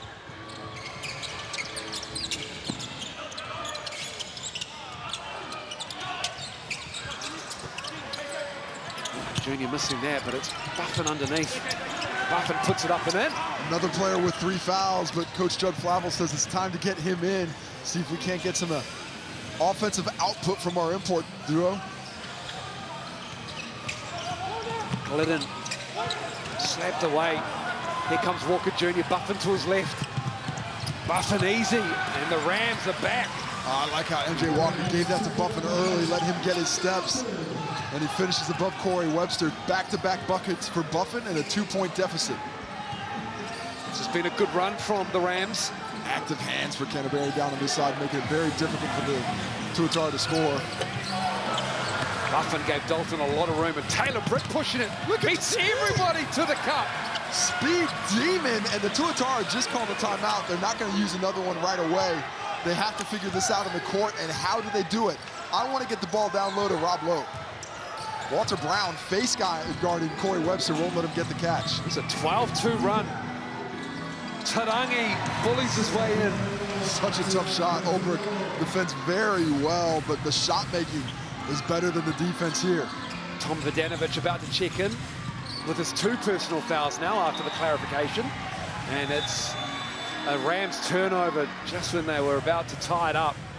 Looking to find a bucket there underneath, and it's another Rams turnover.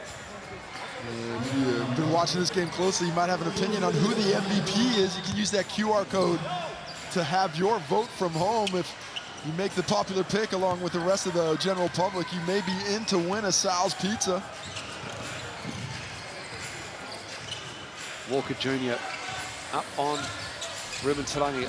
Olbrich dives back down to take on Lowe. Glidden for 3.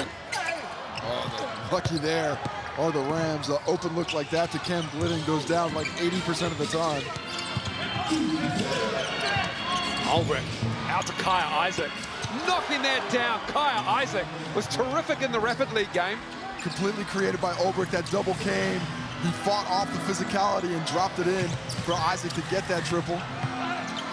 Cam Glidden gets the and 1. Gets 3 the hard way. He's been so aggressive today off the dribble. Just refuses to settle for jump shots. He's putting pressure on that back line of defense off the bounce. Comes off hard off that little handoff here. Turns the corner straight into Britt. Feels the contact. Olbrich a little bit too late to affect the shot. So it's 2 points and the free throw, a chance to double this lead. That is now a singular point. Cam Glidden, a former Ram himself in 2019.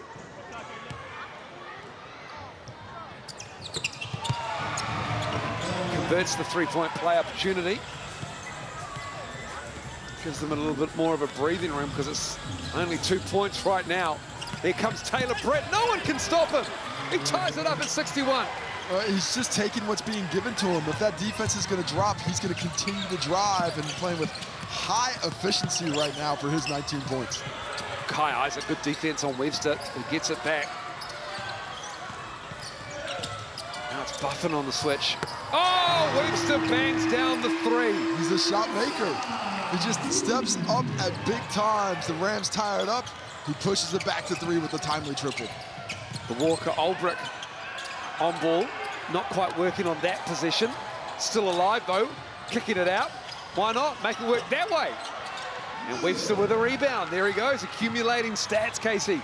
The Rams just can't not get hot from deep. Just 4 for 18 now. Heat check from Webster. Here comes Britt again. Just not picking him up. Walker Jr. knocking that 3 down and ties it up at 64. And the speed of Taylor Britt creates that opportunity. He's been so effective in transition. Multiple blue shirts get back to the paint, leaving MJ Walker open on the wing. Glidden. He got hit, he reckons. No foul called. Play on. Buffin spins. Little push shot, left it short. And Glidden with the rebound. Needed a better possession there.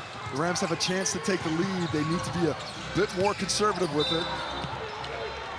And finally, the foul is called in Cam Glidden's case. It's Ulbrich who picks it up. I just, in a game that's as tight as this between the two teams at the top of the table, I think you're just going to have to play through some of this contact. We're hearing Mikey Graham, official Mikey Graham once again saying nothing else from anyone. No more complaints. Oh, good luck. What's it, you know, we could dream. Max Darling active. And Rob Lowe trying to find somebody. Finds Corey Webster. Taylor Britt does well. And Taylor Britt might have a claim here, but Sharon Martin on the baseline says you got him. Look at the hustle while Max Darling, Rob Lowe ends up with the basketball. Somehow gets the cross court. Walter Brown nearly snipes it. And here's Taylor Britt. Just not in good defensive position there. Hadn't slid over far enough when the contact came. I like the whistle, and I like Corey Webster's ability to keep that scoreboard kicking over when it's a close game. Just wiping up the spot where Lowe went down. That's the hold-up on the free throws for Corey Webster at the Chemist Warehouse. You see the stats there for him, 14.6 rebounds. And he's also got 5 assists and a steal. No turnovers for C-Web today. 64 apiece, third quarter. 2:12 to go in this third. Webster good from the line. It's been an interesting couple of minutes for the Tuatara. They haven't found themselves offensively, but they've done enough defensively that the Rams haven't been able to grab control of the game. And the attempts from the free throw line continue to benefit both squads.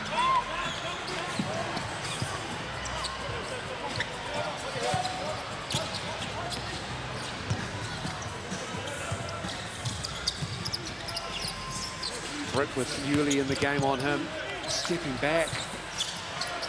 Webster with another rebound, that's the 7th. Tipped away though.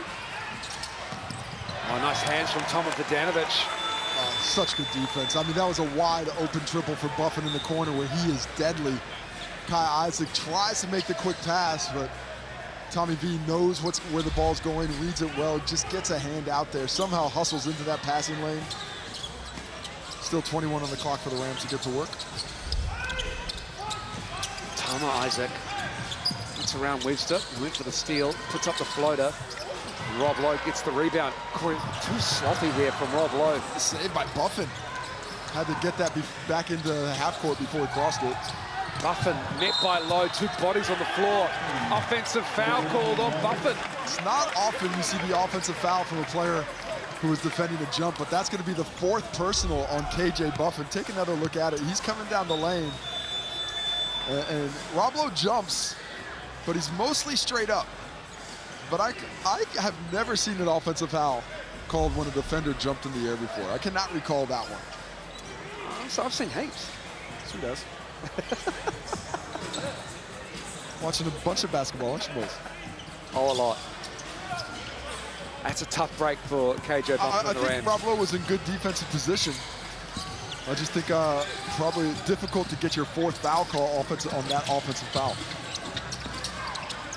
Vidanovic sees some light. Brown with the board. 4th rebound of the game for Walter Brown.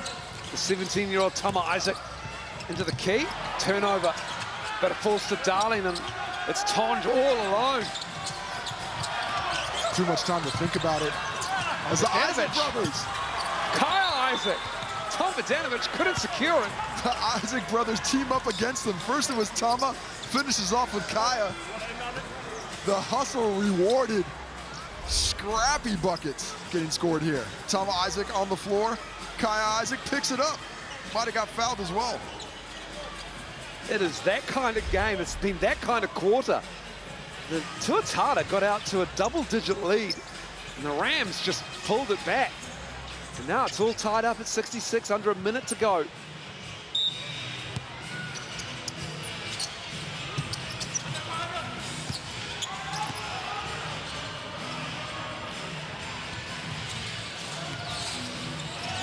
Here's Lowe taking a three.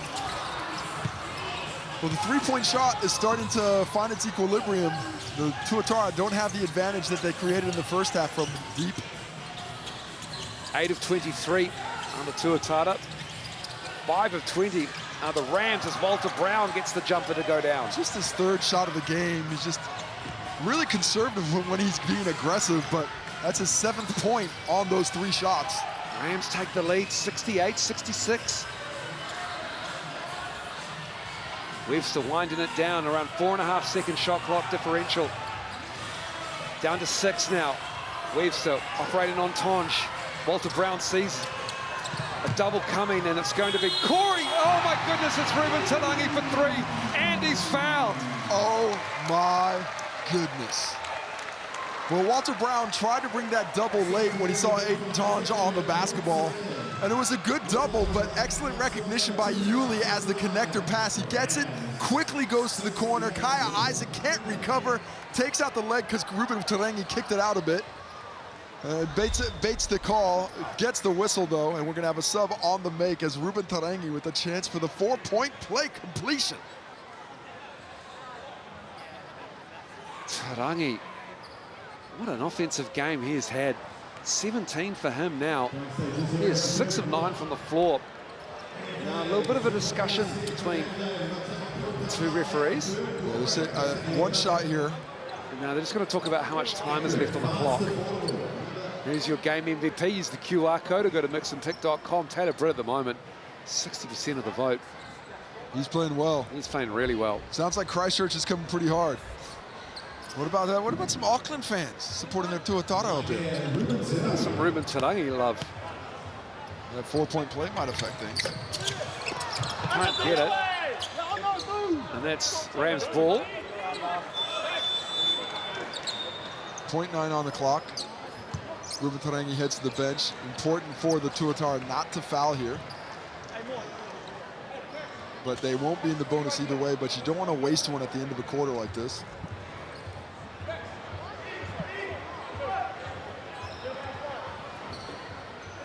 Kai Isaac might have a little bit of a lob to the corner here if Walter Brown goes with it. Corey has it. Might be a little bit after if it goes in and almost banks in, but we'll take the 3rd quarter break here. It's 69 to the Tuatara, 68 to the Rams back after the break with the last quarter of the game.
Welcome back. Fourth quarter about to get underway. 69-68, the Tuatara with a tenuous, slender 1-point lead early on in the third. They led by 10. 5 third quarter turnovers. Had the Rams in the lead and a big play from Rivatarangi to end the quarter. Aaron Young joins us now, head coach of the Tuatara. Aaron, that third quarter, bit sloppy with the ball. What do you need to see out of them in this last 10 minutes? Yeah, just unfortunate, like some good defensive possessions, and then we, cough it up. But I just told the guys, like, don't let that dictate your next possession effort. If we can do a good job and continue to get stops, we'll be in a good position once we run. Coaching this team, you've got a lot of guys who don't mind making the tough play, who look for those extra tough passes, who might do something that's more of a 50-50 play than a coach would like to say. How do you, as the head coach, try and temper that, let them play with that kind of freedom when they need to, but also slow it down in tight games like this? Yeah, that's always the challenge, finding that balance. But I trust these guys. They're an experienced group, and, this is why we put this group together. Thank you, Aaron, for your time as always. And Lockie Olbrich underneath, getting the bucket. It goes to the left hand after that physical stand-up by Rob Lowe, and another sloppy pass. Just the miscommunications, the unforced errors starting to load up on the Tuatara. You mentioned 5 turnovers in that third quarter. Well, now they have 9 for the game against 10 for the Rams up to this point. And that's how the live ladder looks with this 1-point Rams lead. I have a feeling that's going to change throughout the last 9 minutes and 24 seconds of this game.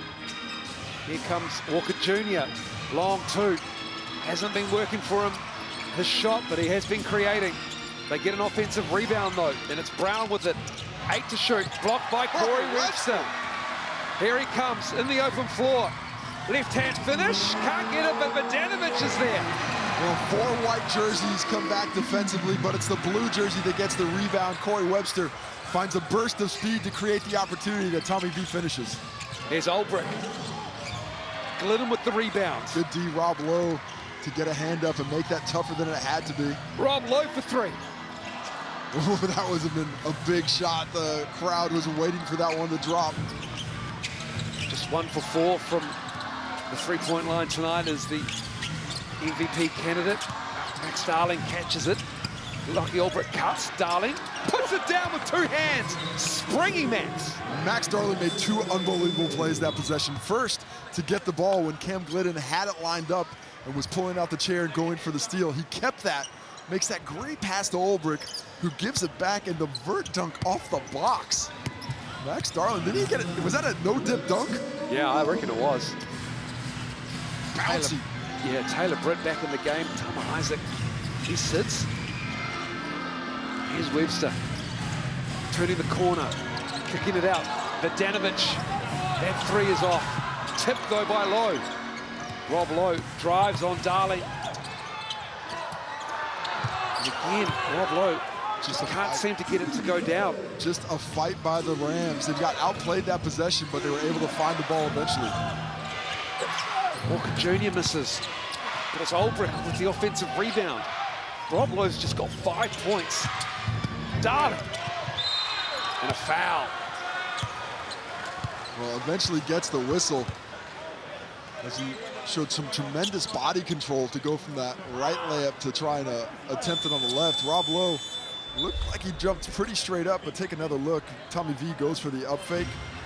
Coming through on this one, Rob Lowe picks up his 4th foul. You see he's jumping forward on that. That wasn't the straight up and down that he got the whistle for earlier.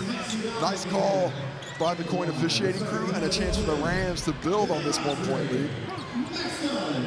Max Darling has been really good off the bench. 8 points for him. First trip to the Chemist Warehouse free throw line. And they are 9 of 16 other Rams. Every point is going to matter in this game. It is just a 1-point lead for the Rams. 72-71. This game is just so evenly matched. Free throws are going to be so important down the stretch that each one you can just put a little asterisk by and come down at the end of this ball game to see how much it mattered.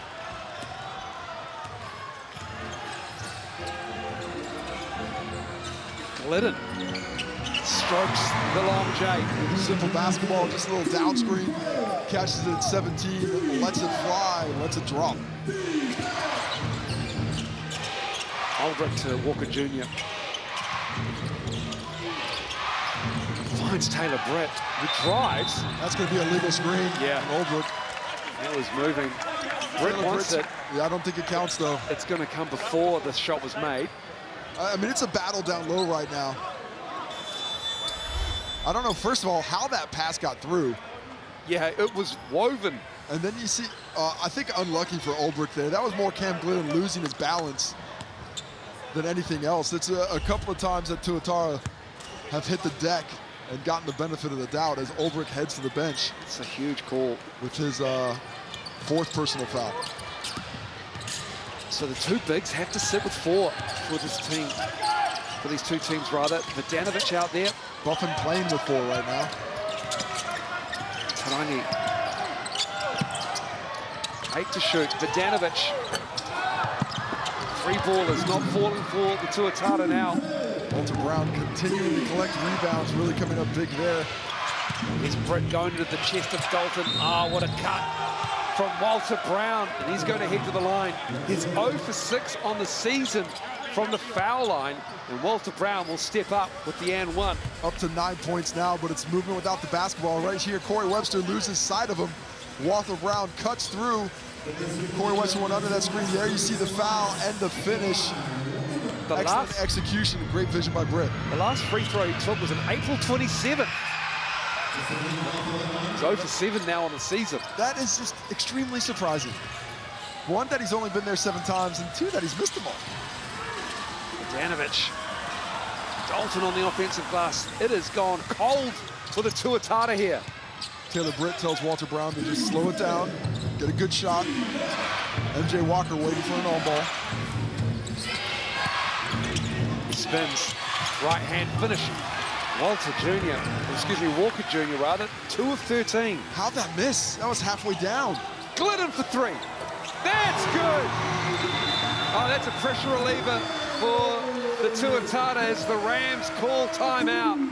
Cam Glidden has been so timely today. Mostly with drives, but that time with the triple in transition, just dribbles up, hasn't hit a 3-point shot yet. Says, if you're not gonna guard me from here, I am gonna drain it. He is now up to 16 points on 6 of 10 from the field, 1 of 4 from deep. Let's not bring Tommy V into the ball screen. Bring Dalton into it. Dalton. In transition, I know Cam Glidden got 3 there. You got to make sure he doesn't get that one. Make him have to beat you. We have help with Dalton down there. That's you, right? All right. Okay. Down that end right now. Give us a snap down. Max with the catch. Yep. Back cut. Pop. Have a look. Shoot that one. If not, we come back. And then Max, I want you to pop. And I want to dive. Yeah. So if we hit here, KJ just slip it. Come on. Get a large meatball pizza for $30. Use the code SALSBALLER when you go through that QR code on your screen right now. Interesting timeout there by Coach Judd Flavel. He's talking the entire time about the action we're getting Charlie Dalton in. We want him here, we want him here. Well, Charlie Dalton just got subbed. So Rob Lowe's back in the ball game. Can his Rams squad make the adjustment and see who they want to get in, who's out there on the court now? No weak links for the Tuatara as Rob Lowe is going to play with these 4 fouls for the final 6 minutes if he can. This is a gamble from Aaron Young and Rob Lowe. They trust you big. Buffin, of course, 4 fouls for the Rams on the other side. Darling goes down, pops back up, and they want to wipe that up. As Taylor Britt falling away. Oh, Taylor Britt, what a game he is having right now. 21 for him. Playing the best basketball of his career. Look at that crossover, creates the space, gets in here surrounded by jerseys, but the fadeaway takes away the shot blocking ability of the Tuatara and just enough strength to get it over the front of the rim. He is playing unbelievably well. 21 points for him, and the Rams retake the lead in this seesaw of a fourth quarter. 8 of 11. 4 rebounds, 5 assists, and a steal. Gives the Rams the lead again. It has gone back and forth. 2 heavyweights slugging it out. Team number 1, team number 2. Love the Rams going full court with their defense, turning this Tuatara squad multiple times as the ball handlers. Tough dribble, turnover, Darling to Kaya Isaac, transition 3. Lennon with the rebounds. A little too aggressive. I would have liked to see something on the rim there. A chance to build that lead goes wanting. Into Low. Buffin with his 4 fouls. Pretty finish from Rob Lowe. Tuatara have the lead. Good vision there by Cam Glidden and good spacing by the rest of the Tuatara, giving Rob Lowe enough space. Hasn't had a great offensive day, but starting to get involved late. Buffin thought about it, shoots it, knocks it down! In rhythm. KJ Buffin has been improving as the season goes along, especially from deep. I think you got to make him put the ball on the floor there. Vodanovic to answer. Kai Isaac with the rebound. Here comes Taylor Britt, pushing it, as he's done all game. And the corner. Oh, big rebound. Outside to Britt for 3. In and out. And another offensive rebound. It's Walter Brown who calms it down with Taylor Britt. This was a lot of opportunities late in the game. Oh, stolen away, Cam Glidden. What a defender. He's been so good with the swipes this season. His hands are so active even when his feet aren't moving. Oh, nice pocket pass. And finish from Vodanovic. Oh, Corey Webster doing what he's done so well this season, setting up the roll man off the all ball. Tommy V's missed a couple triples in a row, but he hits that one to tie it up. This has been as advertised. Darling wants to go with the smaller defender. Tied up by Corey Webster. That's the 13th foul. Well, Aaron Young doesn't want shots, but I think Max Darling was into his shooting form when he lifted it up. Corey Webster disagrees, but to me it looked like he had taken a step, started the carry. Darling to the stripe, where he is 1 for 2 today. Free throws. Looks like it's going to come down to free throws down this stretch, Moles. Just the 1 team foul for the Rams with 3:40 to go. That's big for the Rams. And 3 on the Tuatara. 1 more foul to go before they start sending the Rams to the line every time. Darling makes the second. Up to 11 points for Max Darling now. Just the 2 rebounds, but he's been a presence physically on the court. Albrecht back in the game with his 4 fouls. Buffin with the full court Shot pressure. clock hasn't started yet. They're going to have to reset this possession. This is when they can just reset it. The clock hasn't gone the whole time, so just put it back on the baseline.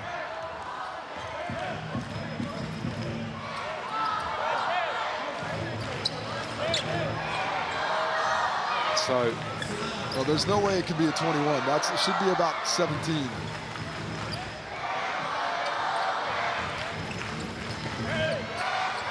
Is at 21. So that's what they'll operate with in the half court. That's a 8 dribble, 3 seconds hit. Rams all up on the Tuatara, who have not looked after the ball here in the second half.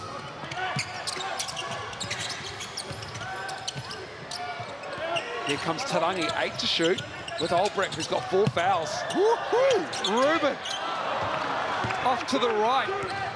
Created the space, did what he wanted to do, but Albrecht does enough to get the stop. Brett, big possession here for the Rams. He gets it back. Kaya Isaac for 3. Rob Lowe with a big rebound. Oh, Rob Lowe almost elbows Lachlan in the face, doesn't get the whistle. Big mismatch down low, need a double. They send Brett. He's harassed. Kick out. Glidden corner ball 3. Oh man, the Tuatara needed that. Love the execution by the Rams on the double and on a string afterwards. Gave up the open look, but they stopped the bleeding down low. Britt, no one on him. You can't leave Taylor Britt open in this game. He is killing them. He is just having such a good season. I can't say enough about the way he's playing, taking what defenders are giving him. If you're going to drop down to 13, I'm going to shoot a 15-footer all day long. This is the shot in years past he might have passed up, looked for one of his teammates. But today, he is standing tall, pointing at himself, saying, if I get the chance, I will finish at 23 points for Taylor Britt. He is your game MVP leader right now on that QR code at mixandpick.com. And Taylor Britt leads everybody with 63%. And that is a very good pick, people, because he has been superb. 9 of 13, 23 for him, 6 assists, 4 rebounds, 4 turnovers, but he's such a high usage guard, and that's how it looks on the Sal's NBL live standings right now. The Rams will go to the top with a win this afternoon with 2:35 to go. We've talked a lot about the streaks today. The Tuatara have been playing such good basketball to win 10 in a row, and the Rams, they're 9 in a row. Well, I don't know if we've mentioned enough that the Rams still have not lost with Lachlan Olbrich in the lineup. The 2 losses they had are when he had to deal with personal tragedy back in Australia. But with him in the lineup, they are undefeated and looking to keep that going as we take a look at the upcoming games for the Tuatara in those next few weeks. And remember, they're going to lose multiple Tall Blacks. The Rams have a little bit of an easier go at the Giants, Jets at home, and a big return to the Saints, who they really took out behind the woodshed last time those 2 teams played. Here we go, 2:35 to go in this game. Corey Webster with the ball.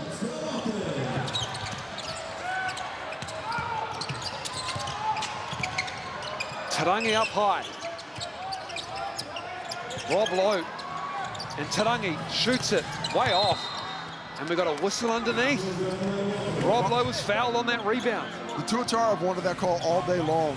Rob Lowe's been saying, hey, they're boxing me out with an overabundance of physicality. That time, MJ Walker is the one underneath in the mismatch. He's just fighting. Shot goes up, and look at this Lowe. He's got that arm in there. I mean, not a lot of contact in it, but the whistle blown. Tarangi. Here's Glidden, 6 to shoot. Gets a clean look at it. Oh, Cam Glidden! Gives them so good. A big 3, and they're down 1 now. 19 points for Cam Glidden, 7 for 12 from the field, but the use of the shot fake. Watches Taylor Britt fly by and just lines it up. Under 2 to go. Rams with the ball in a 1-point lead.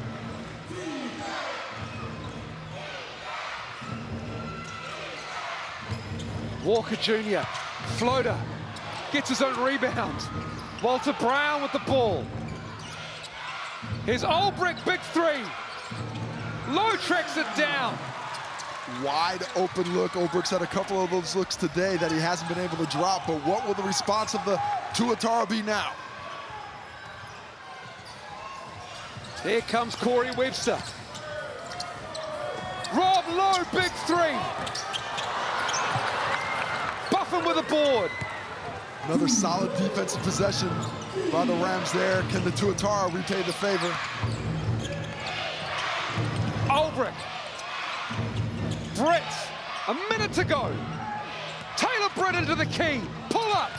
Taylor Britt on fire. Same shot. All balls go underneath. He comes into 15, lines it up, knocks it down. He is hitting big buckets, 25 points for Taylor Britt as he's taking control of the game down the stretch.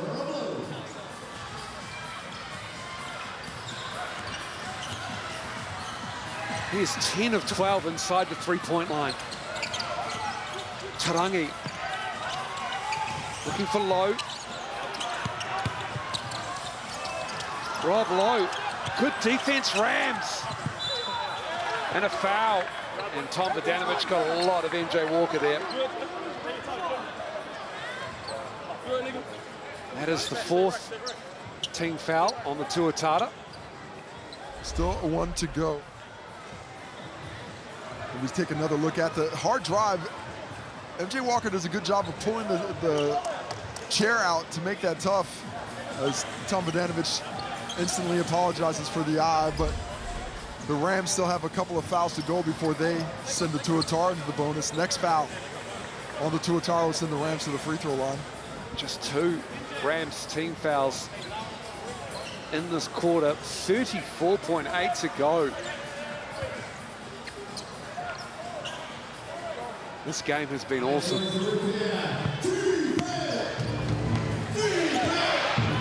Tuatara need a stop. Rams will use all of the shot clock, surely. Ooh, tough dribble there from Buffin. Close to an 8-second call as well. Britt with the ball. 8 to shoot. Low on the switch. Britt, great challenge. Great stop. Oh, they didn't box him out. And 2 shots coming up. Offensive rebounds has been so huge for this team all season long. KJ Buffin on that switch attacks the offensive glass, gets a wide lane to it, takes the hack. He'll head off to the free throw stripe with just 10 seconds left in the ball game with a chance to put this one away. Now we've got a committee meeting with the referees. They've been excellent all game. Shot clock violation. Violation. Oh my goodness. Shot clock violation. Oh my. No bucket, no free throws, that means. That is huge. No foul called. Coach Judd Flavel. Coach Judd Flavel does not think. I thought that ball hit the rim. Can we? I'm not sure if we have a replay, but I thought that ball hit the rim personally. Here comes the shot up. Taylor Britt gets a shot up before the shot clock goes off. It does not hit the rim from that angle. And they're saying that the shot clock would have gone off beforehand, but I didn't see so I think it got reset by the bench, thinking that the rim had slid, but the officials get together and say, no, actually no contact. That's a great call, because the score bench, they can't see where that shot hit because it's on the other side of the basket. So that's a tough call. That's a judgment call. The referees get together. They explain the situation between the 3 of them. And that is a huge call, but it's the right call. Brad Clive, Sharon Martin, and Mikey Graham today have done an excellent job of coming together when they needed to. When they haven't seen what's going on someplace else, they've relied on each other. They've worked as a crew. And down the stretch of this one, I think they got that whistle right, giving the Tuatara one last realistic chance of getting this ball game. Are we going to overtime? 86-83, 10.1 to go. Who do you go to here? Corey Webster has been a little bit off in the second half, but he has so much gravity. Cam Glidden is a catch and shoot master. Rob Lowe to inbound the ball. 5 shooters out there for the Tuatara. The Rams cannot leave anybody beyond the arc. Here we go. Wide open in the corner. It's Glidden. Puts it up. In and out. Up ahead to Taylor Britt. And that'll do us. The Rams come to the 09 and take the win. A tremendous 4th quarter. And the Rams are now top of the table. And they have won 10 in a row. It is the Canterbury Rams. 86-83, what a game of basketball. Huge. Taylor Britt, enormous. 25 points for him, 10 of 15. And he is your game MVP. There's probably another game of basketball between these 2 teams coming up in the postseason. But the Canterbury Rams getting the job done. Shooting 46% from the floor. Winning the rebounds 49-35. And just stepping it up when it mattered most down the stretch. Taylor Britt gave them absolute fits. And the Rams with a statement win after getting handed a big L earlier on in the season by the Tuatara, but the Rams get it done in round 11.